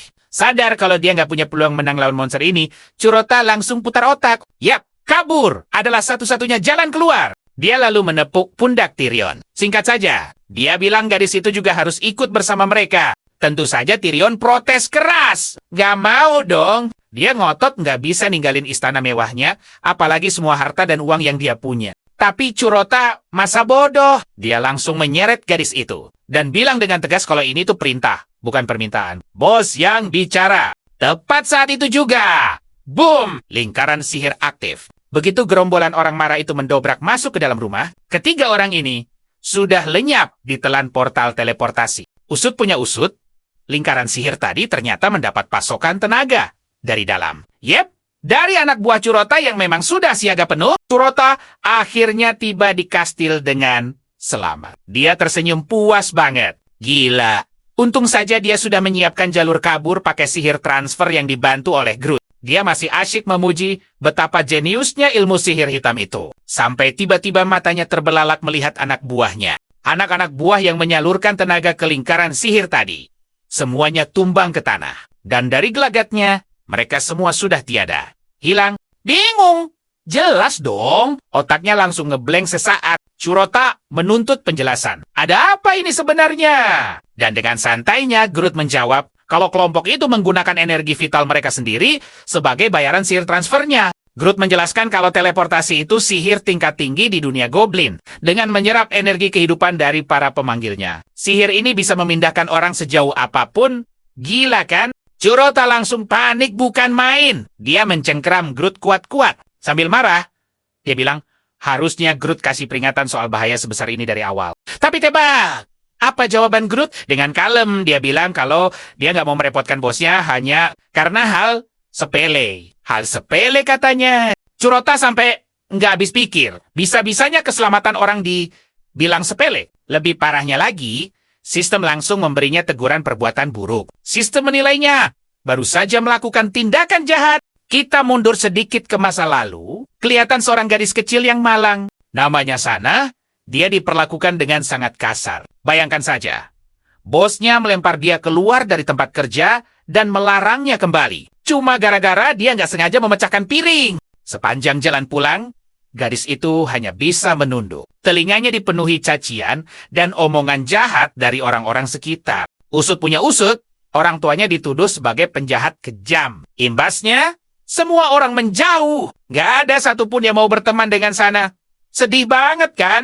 Gadis kecil itu dibiarkan menderita sendirian di jalanan. Sampai suatu malam, sesosok makhluk hijau misterius muncul di depannya, lalu membujuk Sana untuk memakannya. Makhluk itu janji, semuanya bakal membaik kalau Sana menurut. Nah, kembali ke masa kini. Curota akhirnya paham betul bagaimana sistem karma puncak ini bekerja. Meski perjalanannya berat banget, dia sukses mengumpulkan sedikit poin kebaikan di wilayah selatan yang super keras itu. Intinya sih sederhana. Sebagian besar poin baik itu dia dapat dari melerai monster yang lagi berantem, lalu bikin mereka salaman dan jadi sahabat. Klasik Banjet! Berkat aksi damai itu, poin keberuntungannya perlahan naik. Yah, walaupun angkanya belum fantastis, tapi lumayanlah buat modal. Tapi lucunya, punya poin banyak pun percuma. Dia tetap nggak bisa merasakan efeknya gara-gara statusnya sebagai sosok yang kena kutukan. Epis Banget! Terus, gimana dong? Cuman ada satu jalan keluar. Yep, dia harus mengaktifkan yang namanya karma puncak. Saat karma puncak ini menyala, semua poin keberuntungannya bakal tersedot habis. Gantinya, dia akan jadi manusia paling hoki sedunia selama poinnya masih mengalir. Dia ingat betul, sebelum adu mekanik, lawan Tyrion waktu itu, dia sempat panen lebih dari 200.000 poin, hasil memurnikan sebuah desa. Dan setelahnya, instingnya langsung memicu karma puncak. Selama 3 menit penuh, dia benar-benar berada dalam mode hoki tak terbatas. Menembus batas wajar. Makanya, berkat dorongan kekuatan gila-gilaan itu, dia sukses menundukkan Tyrion tanpa keringat sedikit pun. Mulus Banjet! Dari hitung-hitungannya soal karma puncak, dia menyimpulkan satu hal. Satu perbuatan baik yang berdampak buat jutaan orang bakal ngasih dia poin yang cukup buat pulang ke bumi. Karena itulah otak jeniusnya mulai menyusun strategi besar. Rencana sudah matang. Dia melangkah keluar istana buat mengecek persiapan si Groot. Dan yap, Groot melapor kalau kuda tunggangan mereka sudah siap 100%. Curota langsung melompat ke atas kuda, dan Tyrion mengucapkan selamat jalan buat petualangannya. Rupanya, dua sekawan ini mau memulai petualangan epik ke ujung kerajaan demi misi kebaikan skala besar. Curota memastikan lagi, target mereka sudah jelas kan? Dan Groot langsung mengangguk mantap. Helas dong, usut punya usut. Mereka mengincar penyihir misterius yang paling dicari. Siapa lagi kalau bukan Sana? Gadis bernama Sana itu dikenal sebagai dalang utama di balik wabah paling berbahaya yang pernah melanda dunia ini. Reputasinya ngeri banget. Tapi, baru saja Curota mau pasang wajah serius buat perjalanan jauh. Groot malah nunjuk sebuah rumah di depan mata. Katanya, mereka sudah sampai. Curota, otomatis Melongo dong! Bingung maksimal. Tapi Groot santai saja bilang kalau Sana memang tinggal di rumah yang lagi mereka lihat itu. Curota langsung ngegas. Dia teriak ngingetin Groot kalau katanya Sana itu tinggal di ujung kerajaan. Groot yang panik cuman bisa nyuruh bosnya kalem sambil ngecek peta sekali lagi. Nah, di momen inilah Groot akhirnya sadar. Dia harus putar otak cari alasan paling ngawur buat menutupi kesalahannya di depan sang bos. Oh, Curota jelas emosi berat. Gimana enggak? Groot bikin rumah yang jaraknya cuma 100 meter dari kastil terkesan jauh banget, kayak ada di Uhung Langhit. Sambil menggerutu dalam hati, Curota masuk ke pekarangan rumah itu. Dia menyuruh Groot balik ke kastil dan diam tunggu di sana saja. Dia melangkah mendekati pintu. Sesaat sebelum masuk, tekadnya bulat. Kalau dia berhasil memurnikan Sana hari ini, jutaan nyawa pasti bakal terselamatkan. Ini saatnya. Satu-satunya harapan Chota saat ini. Penawar itu harus berhasil. Dia menarik napas panjang, lalu mendobrak masuk ke rumah itu. Siap mengguyur tubuh Sana dengan ramuan racikannya. Tapi coba tebak, begitu Sana melihat sosok Kota di sana, gadis itu langsung berlari memeluknya erat. Erat, dia bilang dia sangat merindukannya. Kota jelas membeku kaget. Kenapa? Karena seingatnya, Sana masih mengira Chota adalah penyihir hitam itu. Belum sempat berpikir panjang, Sana malah menarik Chota ke ruang eksperimennya. Di sana, varian spora terbaru sudah siap disebarkan kapan saja.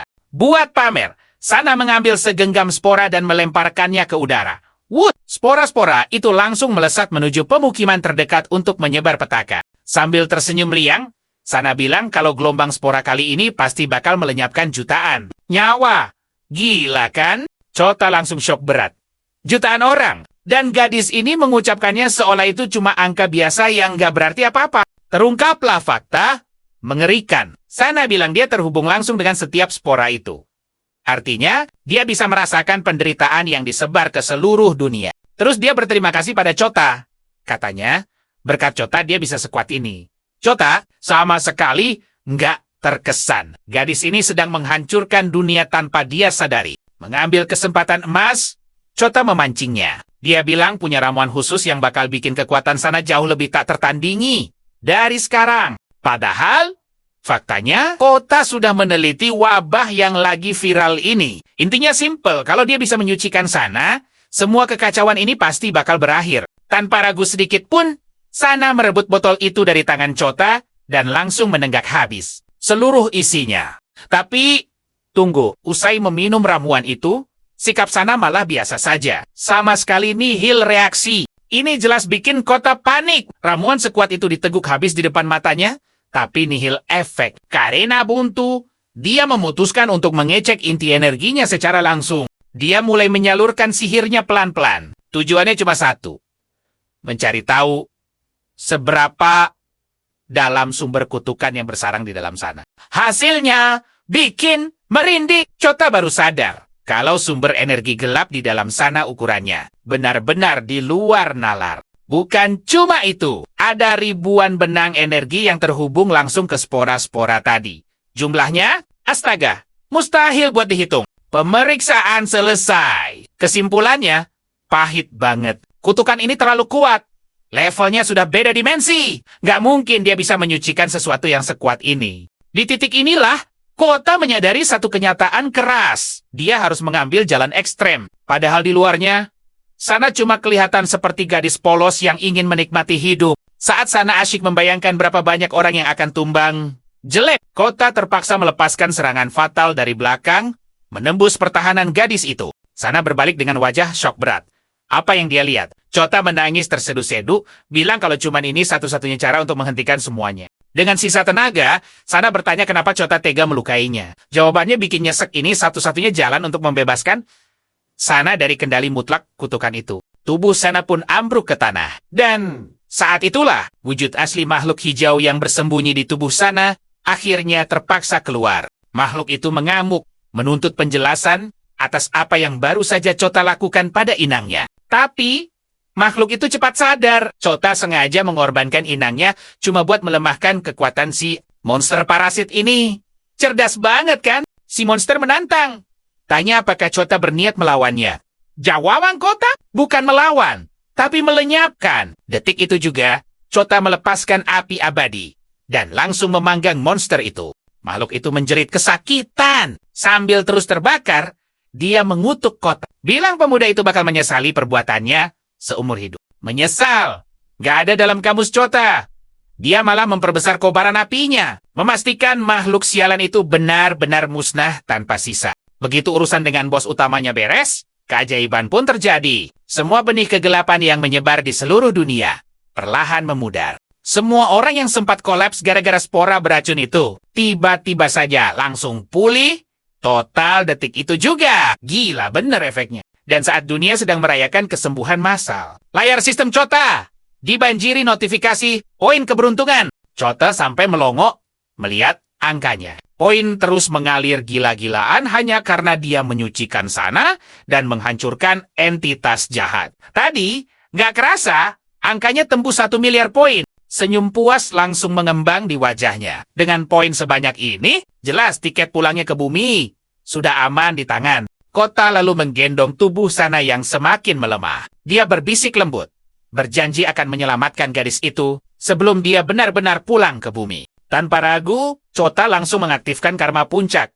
Hasilnya, dia dapat waktu 3 menit dengan nilai keberuntungan level maksimal. Kota girang bukan main. Statusnya saat ini benar-benar berubah jadi keberuntungan tingkat dewa. Momen yang pas banget. Sementara itu, nun jauh di dimensi lain, ada planet yang bergerak misterius. Di saat yang sama, sang penyihir putih bersiap untuk melenyapkan seluruh ras Centaur. Tapi lihat, ini tepat sedetik sebelum sihir dahsyat penyihir putih itu menghantam targetnya. Sebuah meteor melintas tiba-tiba dan memantulkan serangan sihir itu. Pantulannya melesat jauh melintasi ruang angkasa, tepat menghantam dan menghancurkan sebagian rumah sana.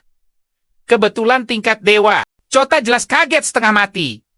Ledakan dari mana coba itu? Semuanya terjadi begitu saja tanpa aba-aba. Tapi di tengah kepulan asap, muncul sebuah layar transparan. Ada wajah ibunya di sana. Chota baru sadar efek sihir multidimensinya mendadak aktif. Otaknya langsung jalan. Dia bisa pakai sihir dahsyat ini untuk menerobos dimensi. Dia terus memohon agar sana bertahan, menjanjikan keselamatan dengan kekuatan mutlak ini. Lewat layar itu, Chota berteriak kencang pada ibunya. Dia janji bakal segera pulang. Tapi setelah dia berhasil menyelamatkan sana, dia mencoba menjangkau ibunya seperti dulu. Tapi nih, tolakan sihir kali ini terlalu besar. Dan usahanya untuk menembus batas benar-benar gagal total. Di sisa-sisa tenaga terakhirnya, sana menatap Chota dengan lirih. Dia bilang, kalau di dunia ini, ada takdir yang memang gak akan pernah bisa diubah. Nyesek banget kan? Dia ngasih tahu Chota kalau ada hal-hal mutlak. Pasti nggak bisa diubah. Walau cowok itu memegang semua keberuntungan di dunia sekalipun. Aturannya jelas. Pertama, selama dia jadi penyihir hitam, sihir putih itu haram buatnya. Kedua, dia mustahil bisa mengembalikan mereka yang sudah tiada. Dan setelah ngomong gitu, tubuh sana melemas, dia berpulang. Chota memeluknya erat. Sementara air matanya tumpah begitu saja. Najese kabis. Chota jelas menolak kenyataan ini. Tapi pas dia lagi nangis, keajaiban terjadi. Jiwa sana muncul, tersenyum dan bilang kalau dia udah lihat semuanya. Gadis itu tahu segalanya sekarang. Kekuatan kota, takdir misteriusnya. Dan fakta kalau cowok itu terpaksa ngambil keputusan-keputusan super berat. Sana menatap Kota lembut. Kamu boleh sedih, katanya. Tapi ingat satu hal, kamu udah membebaskanku. Dalam banget kan maknanya? Gadis ini jujur. Dia nggak pernah berniat menyakiti siapapun. Sumpah, dari awal yang dia inginkan cuma satu hal, merasakan kasih saya. Terima kasih buat semuanya. Dan dengan kata perpisahan itu, jiwanya memudar. Berpendar lalu lenyap tak bersisa. Tapi tunggu, Chota tiba-tiba sadar. Sana adalah penyebab lenyapnya jutaan orang. Artinya, hukuman paling gelap di alam bawah sana udah menunggunya. Waktunya makin mepet, sisa 1 menit lebih di jamnya. Tapi, karma pamungkas Chota rupanya masih aktif. Tanpa ragu, Chota mengaktifkan sihir Astral Attention. Dia nekat. Gadis paling tidak beruntung di bumi ini harus diselamatkannya. Boom! Energi raksasa meledak, menghancurkan tanah saat Kota memulai misi gilanya. Sementara itu, sana baru aja tiba di dimensi lain, tersesat di jurang kehampaan. Sang penguasa jurang menatapnya dingin. Dia bilang, jiwa sana mulai memudar. Kosong tanpa sisa cahaya sedikit pun. Sana jelas gak terima dong. Dia mencoba membela diri. Jelasin, kalau selama ini dia cuma dikendalikan kekuatan jahat yang memanipulasinya. Tapi, sang penguasa masa bodoh. Di matanya, cuma ada satu fakta pasti. Gadis ini bertanggung jawab atas hilangnya 52 juta orang. Hukumannya, kurungan abadi. Di tempat penebusan dosa, sang penguasa menegaskan, takdirnya udah dikunci mati. Buktinya terlalu kuat, gadis itu terus memohon sambil menangis. Dia sama sekali nggak pernah merencanakan semua tragedi mengerikan itu. Dia merasa diadili secara sepihak. Tapi sang penguasa cuma menyuruhnya menghapus air mata. Nggak akan ada yang datang menolongmu. Dingin parah. Detik itu juga, bayangan utusan kegelapan mulai mengepung sana, bersiap menyeretnya tanpa ampun. Kilat cahaya, tiba-tiba tempat gelap itu benderang. Dan tebak siapa pahlawan kita yang datang. Jab, Kurota! Wes, dia menyambar sana, kabur sebelum para monster itu bisa bertindak. Penguasa jurang, jelas ngamuk besar wilayahnya diterobos. Dia langsung mengerahkan pasukan sayap hitamnya buat mengejar mereka. Dan gawatnya, waktu Chota sekarang tinggal 1 menit. Untung saja, pasukan gelap itu gagal menyentuh mereka. Kenapa? Perlindungan karma pamungkas Curota ternyata masih aktif menahan semuanya. Tapi jangan salah, mereka bukan lawan sembarangan. Denggon sepat pasukan itu mulai menyusul posisi kota. Sementara itu, geser bentar ke puncak gunung tertinggi di area penebusan. Si Fus lagi sibuk menjalani kutukan abadinya. Cowok itu terus mendorong batu raksasa ke atas. Dikit lagi sampai puncak nih. Dia kepeleset dong. Dan batunya menggelinding ke bawah. Dan kebetulan macam apa ini? Pas musuh mau menangkap Curota, batu raksasa itu menabrak dan meremukkan mereka. Chota dapat celah buat kabur. Kota bisa bernapas lega sekarang. Sambil menghela napas, dia melesat dengan santai menuju gerbang surga. Tapi masalahnya belum kelar. Pas sampai di sana, gerombolan penjaga gelap lainnya udah siap siaga menunggunya. Curota, syok berat, gila, cepet banget mereka nyusulnya. Pasukan itu baru aja mau menyerang, sebelum tiba-tiba ledakan cahaya suci menghempaskan mereka semua. Kota menoleh ke belakang. Penyelamatnya ternyata bukan sosok sembarangan. Itu malaikat Gabriel, Kerenalis. Gabriel menyuruh Chota menyerahkan urusan ini padanya. Dia minta Kota buat ninggalin sana di gerbang surga. Sekarang juga, Curota tersenyum tipis. Melangkah maju, tapi tunggu dulu. Tiba-tiba, ekspresinya berubah. Ada rencana lain di kepalanya. Dia ngerasa ada tempat yang jauh lebih cocok buat sana. Gadis ini udah cukup menderita pas di dunia nyata. Alih-alih masuk gerbang biasa, Curota terbang lesat langsung menuju Nirvana. Gabriel panik bukan main. Karena Nirvana itu area eksklusif buat jiwa paling suci. Gabriel ketakutan setengah mati. Dia mikir Curota bakal nekat menghancurkan dirinya sendiri ke gerbang suci itu. Tapi Curota bodoh amat. Dia mantau terus jam keberuntungannya. Dan gila. Sisa waktunya tinggal 5 detik lagi. Ini super nekat. Resikonya tinggi banget. Tapi Chota menolak menyerah dan terus melaju kencang tanpa rem. Sadar waktunya nggak bakal nyampe, dia melempar sana sekuat tenaga ke arah gerbang. Mimpi burukmu udah selesai. Serunya mantap. Gabriel histeris. Lihat aksi gila ini. Otaknya udah mikir kalau tubuh sana bakal hancur lebur menabrak gerbang yang mustahil terbuka itu. Namun, sebuah keajaiban terjadi. Krik, tepat sebelum benturan, gerbang itu perlahan terbuka dari dalam. Bikin Gabriel melongo. Seorang penjaga raksasa membuka pintunya gara-gara kepo sama keributan di luar. Dan di celah waktu sepersekian detik itu, wish! Sana sukses masuk ke Nirvana. Sana seakan gak percaya. Matanya berbinar, lalu dia menoleh dan melempar senyum penuh rasa syukur buat Curota. Di sisi lain, Gabriel masih mematung dengan mulut menganga. Dia benar-benar gak habis pikir. Hal mustahil ini bisa kejadian. Si penjaga raksasa emas dari Nirvana lalu nanya ke Gabriel, kok ada penyihir hitam di area suci begini? Dengan panik Gabriel ngeles kalau itu cuma salah paham. Aha. Beberapa saat kemudian, mata Chota perlahan terbuka lebar. Dan, coba tebak, dia akhirnya benar-benar kembali ke tubuh aslinya. Dengan lembut, dia menyentuh pipi sana. Dalam hatinya, dia benar-benar berharap gadis ini akhirnya bisa mendapatkan semua kebahagiaan yang sangat pantas dia terima kali ini. Sementara itu, jauh di alam Nirwana sana ternyata sudah punya banyak teman baru yang selalu semangat menemaninya bermain setiap saat. Teman-temannya memanggilnya saat dia asyik bermain pasir. Dan saat dia berdiri, wah, Ternyata dari tadi dia diam-diam menggambar wajah Curota dan Groot di atas pasir itu. Kembali ke bumi. Ibu Curota sekarang terlihat jauh lebih tegar dan sehat dari sebelumnya. Benar-benar perubahan yang luar biasa. Saat ditanya soal rutinitas mengunjungi makam putranya, dia tersenyum tenang. Nggak perlu lagi, katanya. Dia sangat yakin putranya pasti mendengarkan suaranya langsung dari atas langit sana. Nah, sementara itu, Curota justru asyik memandangi ibunya terus-menerus lewat layar ajaib. Dan ini semua berkat kekuatan super praktis milik Tyrion. Tyrion sampai geleng-geleng kepala.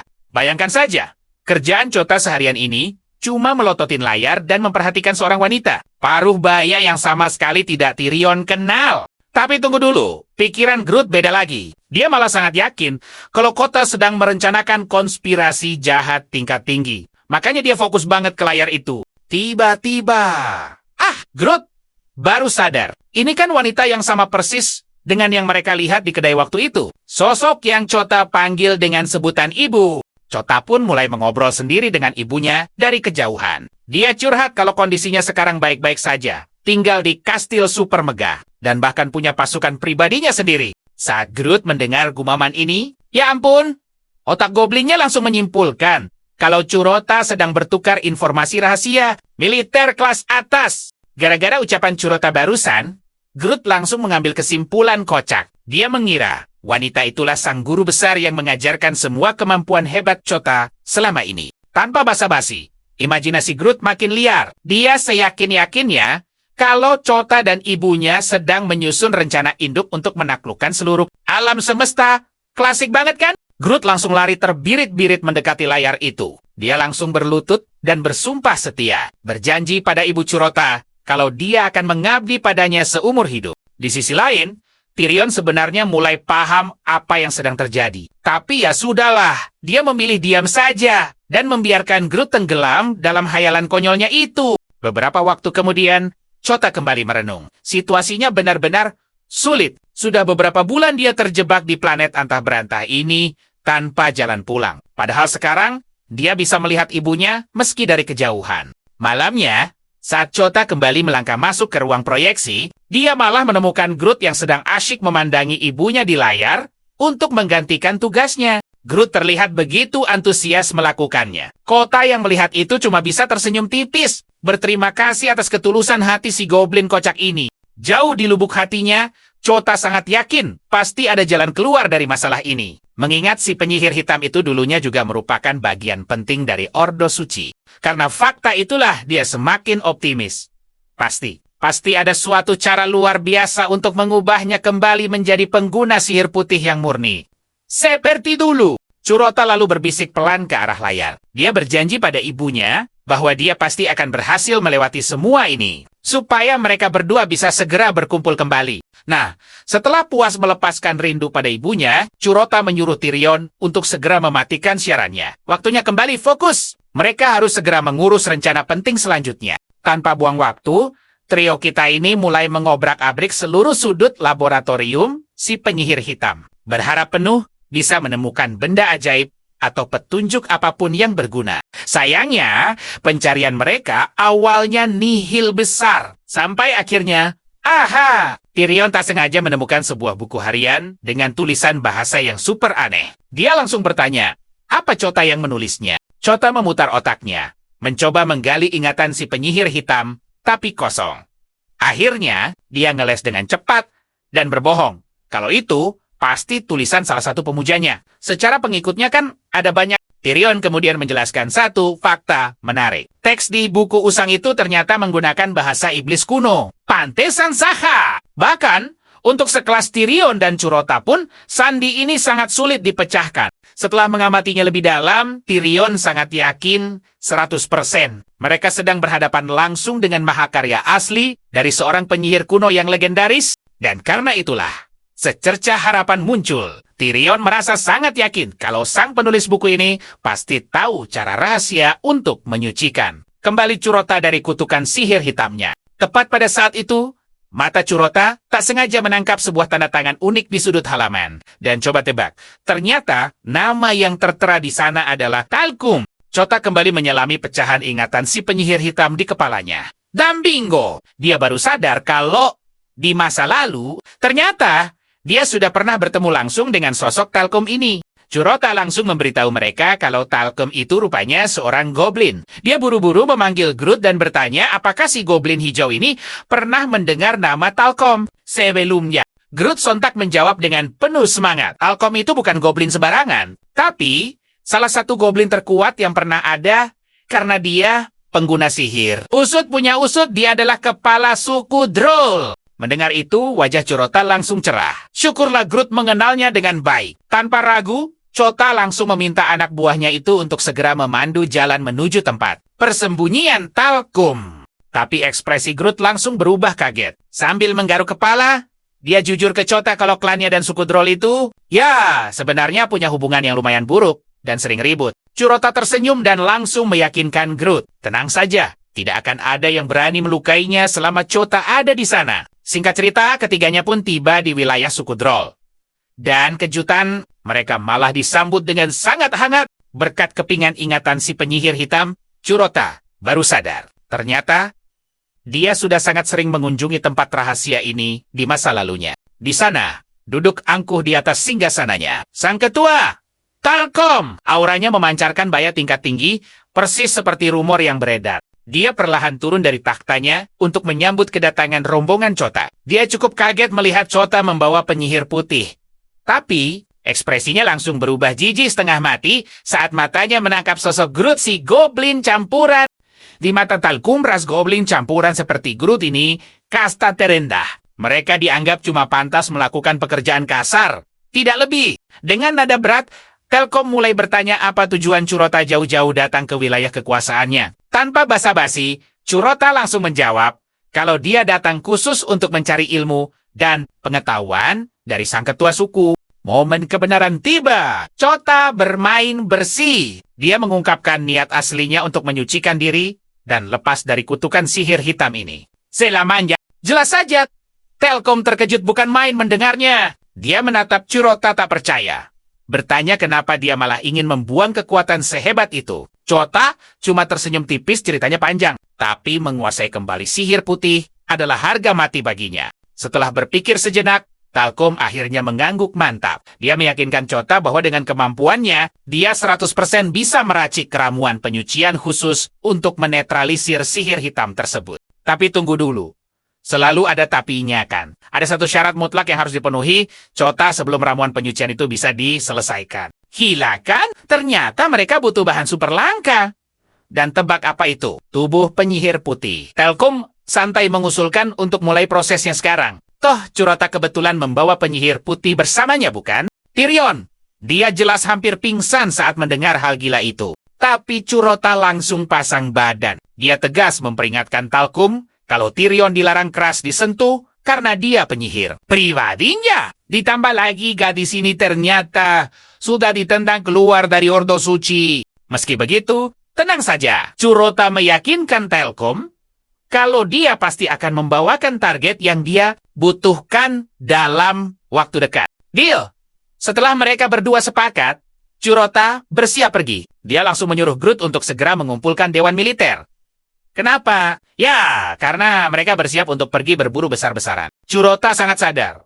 Satu-satunya cara tercepat untuk membereskan proses pemurnian ini adalah dengan menumbangkan seorang penyihir. Putih, tapi dia ingin melakukannya dengan cara yang keren dan berguna bagi banyak orang. Biar tetap terhitung sebagai satu amal perbuatan baik. Tidak lama setelah itu, Curota mengumpulkan seluruh anggota elitnya untuk rapat Dewan Militer. Yang sudah hadir di sana, ada Lindel, Sang Menteri Keuangan. Terus ada juga Sang Menteri Interogasi, Snake, lalu Penyihir Hitam, Draven, Tyrion, Kapten dari unit anti Ordo Suci, serta penasihat khusus kita, Groot. Tapi tunggu dulu, masih ada satu kursi yang kosong. Lindel menjelaskan kalau orang terakhir itu adalah Jenderal Zed yang sedang berjuang di garis depan pegunungan Atlas. Usut punya usut, ternyata dia sedang asyik memimpin pasukan menuju kemenangan gemilang melawan klan Orc Abu-Abu yang terkenal sangat beringas. Biar semua bisa melihat aksinya, Tyrion menyiarkan langsung lokasi Zed. Zed terlihat super badass saat dia menyapu bersih para orc itu seolah mereka bukan apa-apa. Dia benar-benar petarung tanpa ampun yang tidak pernah menahan diri saat berhadapan dengan musuh-musuhnya. Cuma menontonnya beraksi sendirian saja sudah sukses membuat Curota dan Groot merinding. Curota pun buru-buru menyarankan agar mereka langsung memulai rapatnya tanpa kehadiran Seth. Curota kemudian mengungkapkan kalau dia sengaja mengumpulkan mereka semua untuk sebuah alasan penting. Saat dia sedang serius berbicara pada Dewan, Tyrion membiarkan siaran perangnya tetap menyala, dan mereka bisa melihat Seth menghajar musuhnya sambil terus melontarkan makian kocak. Curota lantas membocorkan kalau aksi mereka selanjutnya bakal memberikan pukulan telak pada Ordo Suci, dan ini semua karena mereka akan memburu seorang penyihir putih. Sadar kalau siaran langsung itu sungguh mengganggu konsentrasi, Curota menyuruh Tyrion mematikannya. Snake lalu bertanya pada Curota apakah dia sudah menentukan satu target yang spesifik. Jauh di dalam lubuk hatinya, Curota langsung menyalakan mode gertak sambal andalannya. Dengan gaya penuh percaya diri, Curota menjawab kalau dia sudah punya satu nama, dan rencana utama mereka adalah menaklukkan penyihir putih paling kejam sepanjang sejarah. Asal tahu saha penyihir putih ini sudah melakukan begitu banyak kejahatan, sampai-sampai para petarung terhebat pun akan gemetar hanya dengan mendengar namanya. Dan kocaknya, ternyata semua orang di meja itu benar-benar sangat membenci target yang sedang dibicarakan Curota, dan mereka semua langsung semangat bersiap untuk berangkat. Curota lalu membiarkan mereka menyebutkan nama sang target, dan dengan kekompakan yang luar biasa, mereka semua meneriakkan nama yang persis sama, Canol yang tanpa ampun. Curota langsung mengonfirmasi hal ini, memberitahu Dewan Militer kalau sekarang adalah waktu yang tepat bagi Canol untuk mendapatkan balasan yang setimpal. Groot kemudian bertanya santai pada Curota tentang apa yang harus mereka lakukan terhadap kelompok milisi merah. Curota awalnya sempat kebingungan dengan pertanyaan itu. Jadi Groot menjelaskan kalau milisi merah adalah pengawal pribadi Canol. Intinya, mereka adalah kelompok tentara bayaran paling ditakuti di daratan barat. Meskipun begitu, Curota sama sekali tidak terlihat panik. Dia malah dengan tenang memerintahkan Groot untuk menyiapkan seluruh pasukan karena mereka akan segera maju berperang. Usut punya usut, Curota rupanya sudah berlatih sangat keras selama beberapa minggu terakhir untuk memastikan dirinya benar-benar siap menghadapi hal semacam ini. Dan berbicara soal Canol, pria itu tinggal nyaman di sebuah kastil terpencil yang dijaga dengan sangat ketat oleh para anggota milisi merah. Nasib baik untuk Curota, Groot dengan sigap berhasil mengumpulkan semua pasukan iblis yang kebetulan tidak ikut dalam ekspedisi bersama Seth. Curota segera melangkah keluar dari kastil, dan Groot langsung menyambutnya, melapor kalau semuanya sudah siap sedia. Curota lalu berdiri gagah di balkon untuk melihat langsung pasukan luar biasa yang dikumpulkan Groot. Kejutan, Groot diam-diam telah membuat lambang sang ibu untuk mendongkrak semangat para petarung. Faktanya, dia tidak berhenti sampai di situ saja. Dia meminta para petarung mengukir lambang ini di kulit mereka. Dan seluruh pasukan itu benar-benar terbakar semangatnya berkat hal gila ini. Curota jujur saja merasa sangat terkesan dengan semua persiapan luar biasa yang telah dilakukan. Groot, sejauh ini, sesaat kemudian, Curota beserta pasukannya mulai bergerak maju menuju daratan barat, yang pastinya merupakan wilayah kekuasaan Canol. Di sisi lain, Canol sepertinya sudah menyadari rencana Curota. Dan yang lebih mengejutkan lagi, Canol ternyata mengetahui rahasia tentang identitas asli Curota yang sebenarnya. Beberapa saat kemudian di kemah iblis, Curota tersenyum menatap jendela statusnya. Dan dia sangat lega karena persiapannya sudah matang. Sebelum datang untuk menantang Canol, dia sudah memastikan untuk mendongkrak poin keberuntungannya. Beberapa minggu sebelumnya, dia diam-diam menyusup ke dalam penjara siksaan, yang pada dasarnya adalah tempat bermain pribadi milik Snake. Ada ribuan tahanan yang disekap di sana. Dan Curota nekat membebaskan mereka semua. Aksi luar biasa ini kemudian memberinya panen poin keberuntungan yang sangat melimpah. Tapi tentu saja Snake ngamuk parah saat melihat para tahanan kesayangannya berlarian kabur bebas. Tanpa tahu siapa dalang menjengkelkan yang bertanggung jawab atas kekacauan itu. Berkat satu perbuatan baik ini, Curota berhasil mengumpulkan 100.000 poin keberuntungan. Dan dia sangat yakin punya modal kuat untuk mengalahkan Canol. Tidak lama setelah itu, Tyrion mulai mengeluh bosan. Menyarankan agar mereka segera menyelesaikan pengepungan ini. Tyrion sempat khawatir kalau Groot akan mengecewakan mereka. Tapi Curota segera menenangkannya dengan jaminan kalau Groot pasti akan berhasil. Benar saja, tepat pada saat itu, Groot tiba-tiba muncul dari bawah tanah sambil menggenggam 2 buah peralatan mesin bor. Kejutan, Groot si Goblin ternyata berhasil menggali terowongan rahasia yang mengarah langsung ke Kastil Canol. Sistem pertahanan super ketat itu kini bisa mereka lewati begitu saja. Dia tersenyum lebar dan menyombongkan diri. Menggali tanah, itu kan keahlian mutlak para goblin. Jadi ini benar-benar tugas yang sangat mudah baginya. Baru saja mereka bersorak kegirangan, Snake tiba-tiba muncul. Wajahnya terlihat tegang. Langsung melapor kepada Kurota bahwa mereka sedang menghadapi masalah besar. Pasukan musuh yang mengerikan itu rupanya sudah menyerbu pangkalan depan. Ya, Chanol secara mengejutkan memutuskan untuk melancarkan serangan pertama lebih awal. Mengetahui hal ini, Kurota langsung mengambil sikap yang sangat tegas. Waktu bermain sudah habis, mereka harus menjalankan rencana ini secepat mungkin. Dengan penuh wibawa, dia memerintahkan Groot dan Tyrion untuk ikut menyusup lewat terowongan. Bersamanya! Sementara itu, Kurota menunjuk Snake sebagai komandan pasukan sampai dia kembali. Misi utamanya, pukul mundur pasukan kejam itu. Dan sejujurnya, Snake menerima tanggung jawab berat ini dengan senang hati. Lagi pula, Snake sudah sangat gatal ingin mengamuk sejak dia kehilangan semua tawanannya. Jadi kejadian ini jelas menjadi pelampiasan yang paling sempurna untuknya. Begitu masuk ke dalam lorong gelap itu, Groot memimpin jalan di depan. Dia menggunakan sebuah lampu obor kecil yang terpasang di helmnya.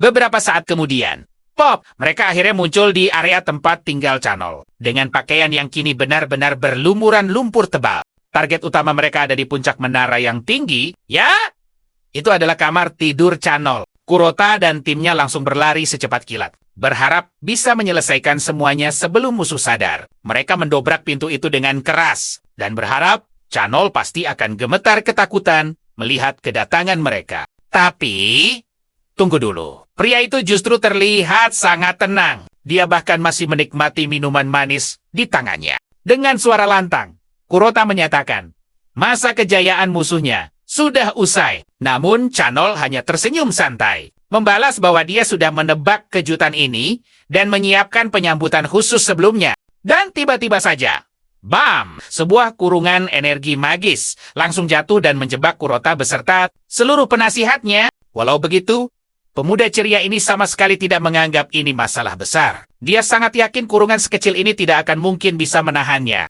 Dia pun mencoba menggunakan sihir andalannya.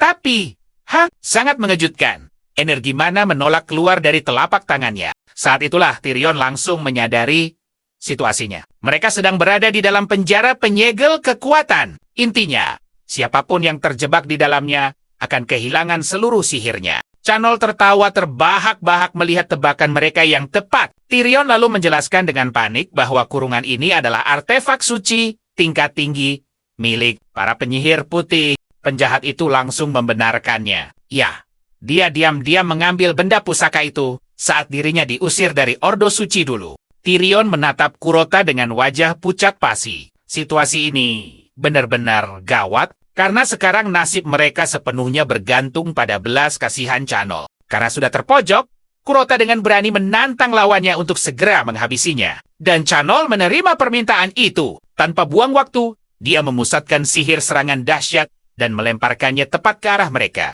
Tapi, di detik-detik terakhir, Kurota mengaktifkan kemampuan rahasianya Ultimate Karma, yang langsung memberikannya keberuntungan tanpa batas. Tepat sebelum serangan itu mengenainya, sebuah lampu gantung raksasa tiba-tiba runtuh, dan memblokir sihir tersebut. Chanol melotot kaget melihatnya. Sementara, Kurota meledek serangan gagalnya itu. Tentu saja Chanol merasa sangat kesal. Karena rencananya gagal total, wajahnya seketika berubah serius. Dan dia memutuskan untuk menggunakan cara yang jauh lebih ekstrim. Pria licik itu lalu merapal sihir antar dimensi.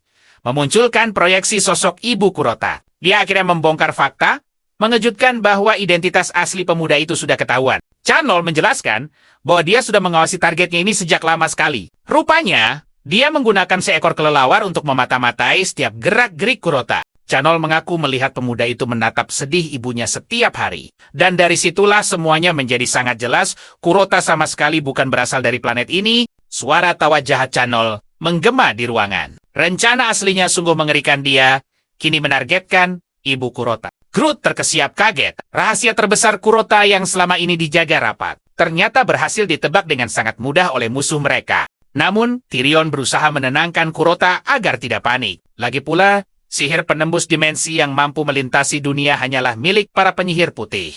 Eksklusif saja. Gadis itu sangat yakin Tidak ada cara apapun bagi Chanol untuk bisa menjangkau Ibunda Kurota sekarang. Tapi senyum Chanol malah semakin lebar. Penjara sihir ini bukanlah satu-satunya benda yang dia ambil dari penyihir putih. Dengan gerakan santai, dia merogoh sakunya, menunjukkan hasil curian lainnya. Sebagai seseorang yang sangat familiar dengan artefak sihir semacam itu, Tyrion pasti tahu betul apa arti dari benda tersebut. Mata Tyrion membelalak lebar. Kepanikan luar biasa langsung melanda wajahnya saat dia melihat benda yang digenggam oleh Chanol. Benda itu disebut botol penyeberangan, yang berisi esensi murni penyihir putih.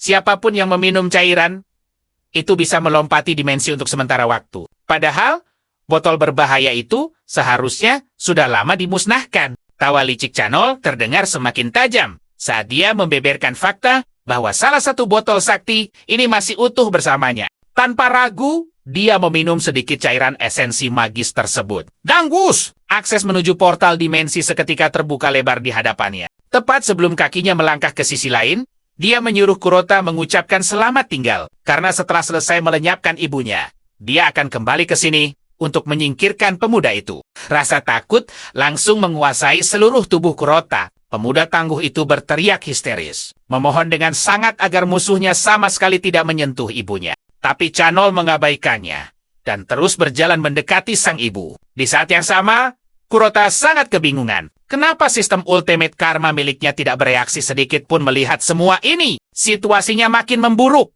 Coba tebak, waktu yang tersisa di jam hitung mundurnya hanya tinggal 28 detik lagi. Dalam keputusasaan yang sangat dalam, Kurota mencengkeram erat pundak Tyrion, menyuruh gadis itu membantunya menyelamatkan ibunda tercintanya. Meskipun hatinya sangat ingin membantu, Tyrion dengan sedih mengingatkan pemuda itu. Kekuatannya saat ini tidak sanggup mengendalikan sihir antar dimensi yang begitu besar untuk menyeberangi dunia. Namun Kurota yang kalut terus saja berteriak mendesaknya. Hatinya benar-benar hancur berkeping-keping. Sampai dia jatuh berlutut, memohon satu keajaiban terakhir dari Tyrion untuk menolongnya. Mendadak Tyrion merasakan sesuatu bergejolak dalam dirinya. Dan boom! Dia mendadak berada di bumi. Dia melihat sekeliling dan menemukan Kurota versi anak-anak. Persis dugaan kita, Kurota ini anak yang manis banget. Berjuang keras demi beli coklat untuk ayahnya. Sepertinya sang ayah sedang kesulitan, tapi Kurota kecil dengan tulus ingin membantunya. Setelah membeli coklat, dia menaruhnya di keranjang sepeda ayahnya. Niatnya sini perbuatan baik, tapi entah kenapa, karena karma buruknya, semuanya malah berubah menjadi mimpi buruk yang sama sekali tak terbayangkan. Sang ayah menerima coklat itu dengan senyum lebar, lalu berangkat untuk bekerja. Tapi takdir berkata lain. Sebuah kecelakaan tragis merenggut ayahnya tepat di depan mata Kurota. Saat dia masih melambaikan tangan, melihat kejadian traumatis masa kecil Kurota itu, Tyrion sendiri sampai ikut terpukul dan emosional. Tak lama setelahnya, sang ayah dimakamkan. Tapi Kurota malah kabur dari prosesi itu, menangis, dan terus menyalahkan dirinya sendiri atas kejadian malang tersebut. Dia lalu berpapasan dengan Tyrion, memohon sambil menangis agar ibunya diselamatkan. Dia sangat takut kehilangan sang ibu karena kesalahannya sendiri. Tyrion tersenyum lembut pada Kurota kecil, meyakinkan bahwa dia akan membantu. Saat kesadaran Tyrion kembali, dia tiba-tiba merasakan lonjakan kekuatan luar biasa dalam dirinya, meski dia tak sepenuhnya paham apa yang sedang terjadi. Tapi satu hal yang pasti, sekarang dia punya kekuatan untuk mengabulkan permohonan tulus Kurota. Mata Tyrion mulai bercahaya terang, membuat Kurota kaget bukan main, dan akhirnya Tyrion mengaktifkan sihir multidimensi tingkat tertinggi. Begitu portalnya terbuka, dia mendesak Kurota untuk cepat masuk. Ingat, dia tak bisa menahan sihir sekuat ini terlalu lama. Kurota mencoba melompat masuk, tapi sayangnya langsung tertolak karena aura sihir gelapnya. Tanpa ragu sedikit pun, Groot mengajukan diri dan langsung menyelam masuk ke dalam portal. Kanul baru saja mau menyerang ibu Kurota saat Groot muncul entah dari mana. Bop! Satu tendangan telak ke wajah membuat Kanul terpental menabrak mobil. Groot langsung melompat pasang badan di depan ibu Kurota, bersumpah untuk melindungi wanita itu dengan seluruh kekuatannya. Orang-orang di sekitar sana panik berlarian. Jawahar Saka, ada goblin mendadak muncul dari ketiadaan.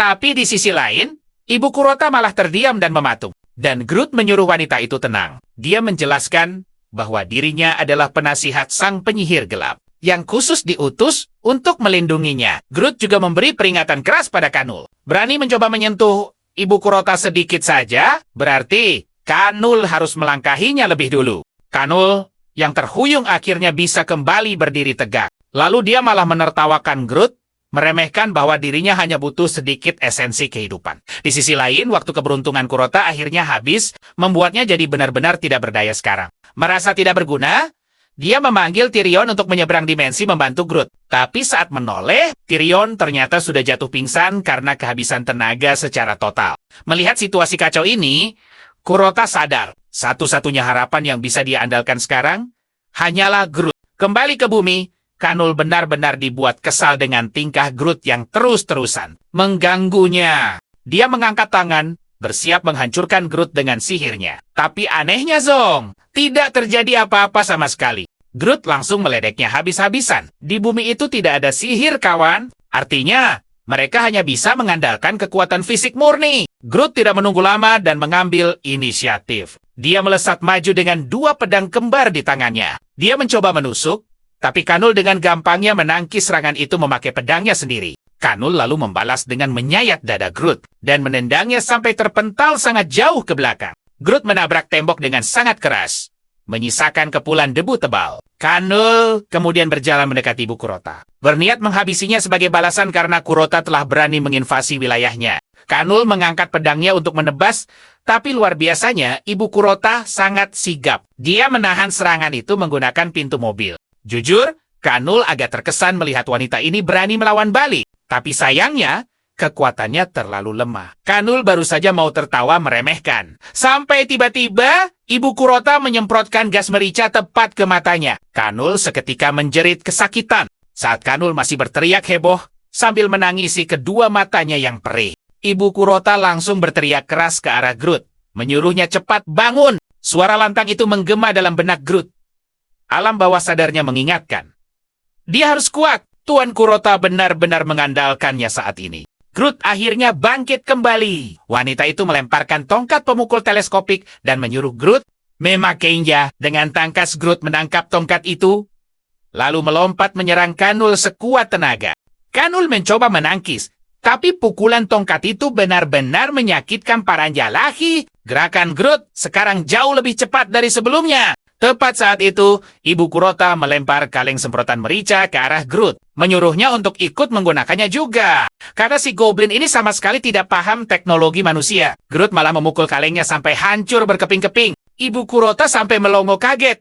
Bukan begitu cara pakainya. Tapi, nasi sudah menjadi bubur. Gas merica menyebar tak terkendali, membuat Groot dan Kanul sama-sama perih kesakitan. Namun, Kanul pulih lebih cepat. Dengan amarah yang meluap-luap, dia menendang Groot sampai jatuh tersungkur ke tanah. Kanul kemudian menciptakan sebuah portal baru. Dia bersiap kabur, dengan niat untuk kembali lagi nanti saat persiapannya sudah jauh lebih matang. Dia lalu mengeluarkan sebuah botol kecil dan meminum sedikit cairan esensi merah dari sana agar bisa menembus dimensi. Meski kondisinya sudah babak belur, Groot rupanya masih belum mau menyerah. Tiba-tiba, Groot menoleh kaget. Ibu Kurota ternyata sedang memacu mobilnya ke arah mereka dengan kecepatan penuh. Gadis itu bermanuver cerdas. Alih-alih menabrak, dia menarik pria itu, membantunya berpegangan erat pada mobil. Gila! Refleks yang sungguh luar biasa. Belum sempat Kenel mencerna situasi, boom! Sebuah mobil melaju kesetanan ke arahnya. Dan tebak siapa yang nangkring di atapnya? Groot! Detik berikutnya, mobil itu menghantam Kenel telak, menerbangkannya jauh hingga dia terluka parah. Tanpa buang waktu, Groot langsung melompat menerjang target utamanya, sebuah dokumen penting. Ini bukan sekadar kertas. Ini satu-satunya tiket pulang bagi Chota menuju bumi. Cerdasnya Groot, dia langsung menyerap semua informasi di dokumen itu secepat kilat. Lalu, dia kembali menerjang Kenel untuk memberikan serangan penutup yang mutlak. Dorongan dahsyat. Groot berhasil melempar musuhnya masuk ke dalam portal, sambil melancarkan serangan pedang ganda yang menghancurkan seluruh pertahanan Kenel. Benar-benar epik. Auranya 100% luar biasa. Groot berdiri dengan gagah, menegaskan pada dunia bahwa jangan pernah berani menyentuh tuannya. Apalagi untuk kroco sekelas Kenel. Ibunda Curota akhirnya melangkah keluar dari mobil. Jantungnya berdebar kencang. Fakta menamparnya keras semua kekacauan magis ini bukan sekadar mimpi. Ini sungguh nyata. Matanya tak sengaja menangkap sosok remaja yang gemetar ketakutan di kejauhan. Anak itu sedang merekam semuanya. Tanpa ragu, Ibu Curota langsung menghampirinya. Dia meminta ponsel remaja itu sejenak. Dan wow, begitu dia menyadari bahwa anak itu mengambil foto dari kejadian tadi, bukannya marah, dia malah menyuruh anak itu mengirimkan fotonya. Kenapa? Karena adegan tadi terlihat terlalu keren, sampai-sampai dia berniat memajangnya. Asli, ibu yang santai banget. Beralih ke planet fantasi kita. Snake membawa kabar gembira buat Chota. Pasukan musuh yang tersisa akhirnya menyerah karena pemimpin mereka telah tumbang. Dan beruntungnya, mereka kini bersumpah setia pada Curota. Curota tersenyum bangga melihat ketangguhan Snake. Pujian tulus pun dilontarkan. Tapi setelah itu, masih ada satu tugas terakhir untuk sang gadis. Tugasnya, membawa Tyrion kembali ke kastil. Sahabatnya itu benar-benar butuh istirahat total setelah menguras habis seluruh energi sihirnya. Waktunya pemulihan. Di momen kemenangan ini, Curota menatap pasukannya. Suaranya menggema tegas. Kemenangan besar ini mustahil terjadi tanpa satu pahlawan utama. Ya, sang penasihat spesial, si hebat Groot. Gemuruh pun pecah. Seluruh legiun bersorak gila-gilaan. Meneriakkan nama Groot dengan penuh semangat juang tinggi. Atmosfernya sungguh bikin merinding. Lalu, kejutan terjadi. Curota berlutut tepat di depan Groot. Dia berterima kasih dari lubuk hatinya. Dan secara resmi menyebut Groot sebagai sahabatnya. Suasana haru itu tak berlangsung lama. Chota menepuk pundak Groot, waktunya bergerak. Mereka harus segera ke istana Telkom untuk menyerahkan tubuh Kennel yang telah takluk. Tapi coba lihat Groot. Dia mematung. Terpaku selama beberapa menit. Otaknya masih korslet karena tak percaya. Curota memanggilnya sahabat, rasanya seperti mimpi indah. Dengan senyum paling lebar, Groot akhirnya berseru gembira. Ini benar-benar hari paling bahagia dalam seluruh hidupnya. Momen yang sangat menghangatkan hati. Perjalanan berlanjut dengan semangat baru. Sesampainya di kediaman Talkum, sambutan super meriah sudah menanti mereka. Benar-benar perlakuan ala tamu kehormatan. Tanpa basa-basi, Curota menjatuhkan Kennel yang tak berdaya ke lantai. Bahan utama ramuan siap. Talkum sampai terbelalak tak menyangka Curota benar-benar sukses menumbangkan lawan paling mengerikan itu. Pujian meluncur deras dari Talkum. Reputasi Curota benar-benar bukan sekadar omong kosong belaka. Kemampuannya sungguh berada di level yang sangat berbeda. Curota langsung ke intinya. Apakah semua bahan ramuan sudah lengkap? Dengan senyum percaya diri, Talkum mengangguk mantap. Semuanya sudah 100% siap. Tapi, ada satu hal. Talkum butuh waktu beberapa jam untuk meraciknya. Ramuan inilah yang akan membersihkan sisa ilmu hitam dari tubuh Chota selamanya. Curota agak kaget. Kenapa Talkum tidak minta bayaran sama sekali? Jawabannya simpel tapi berkelas.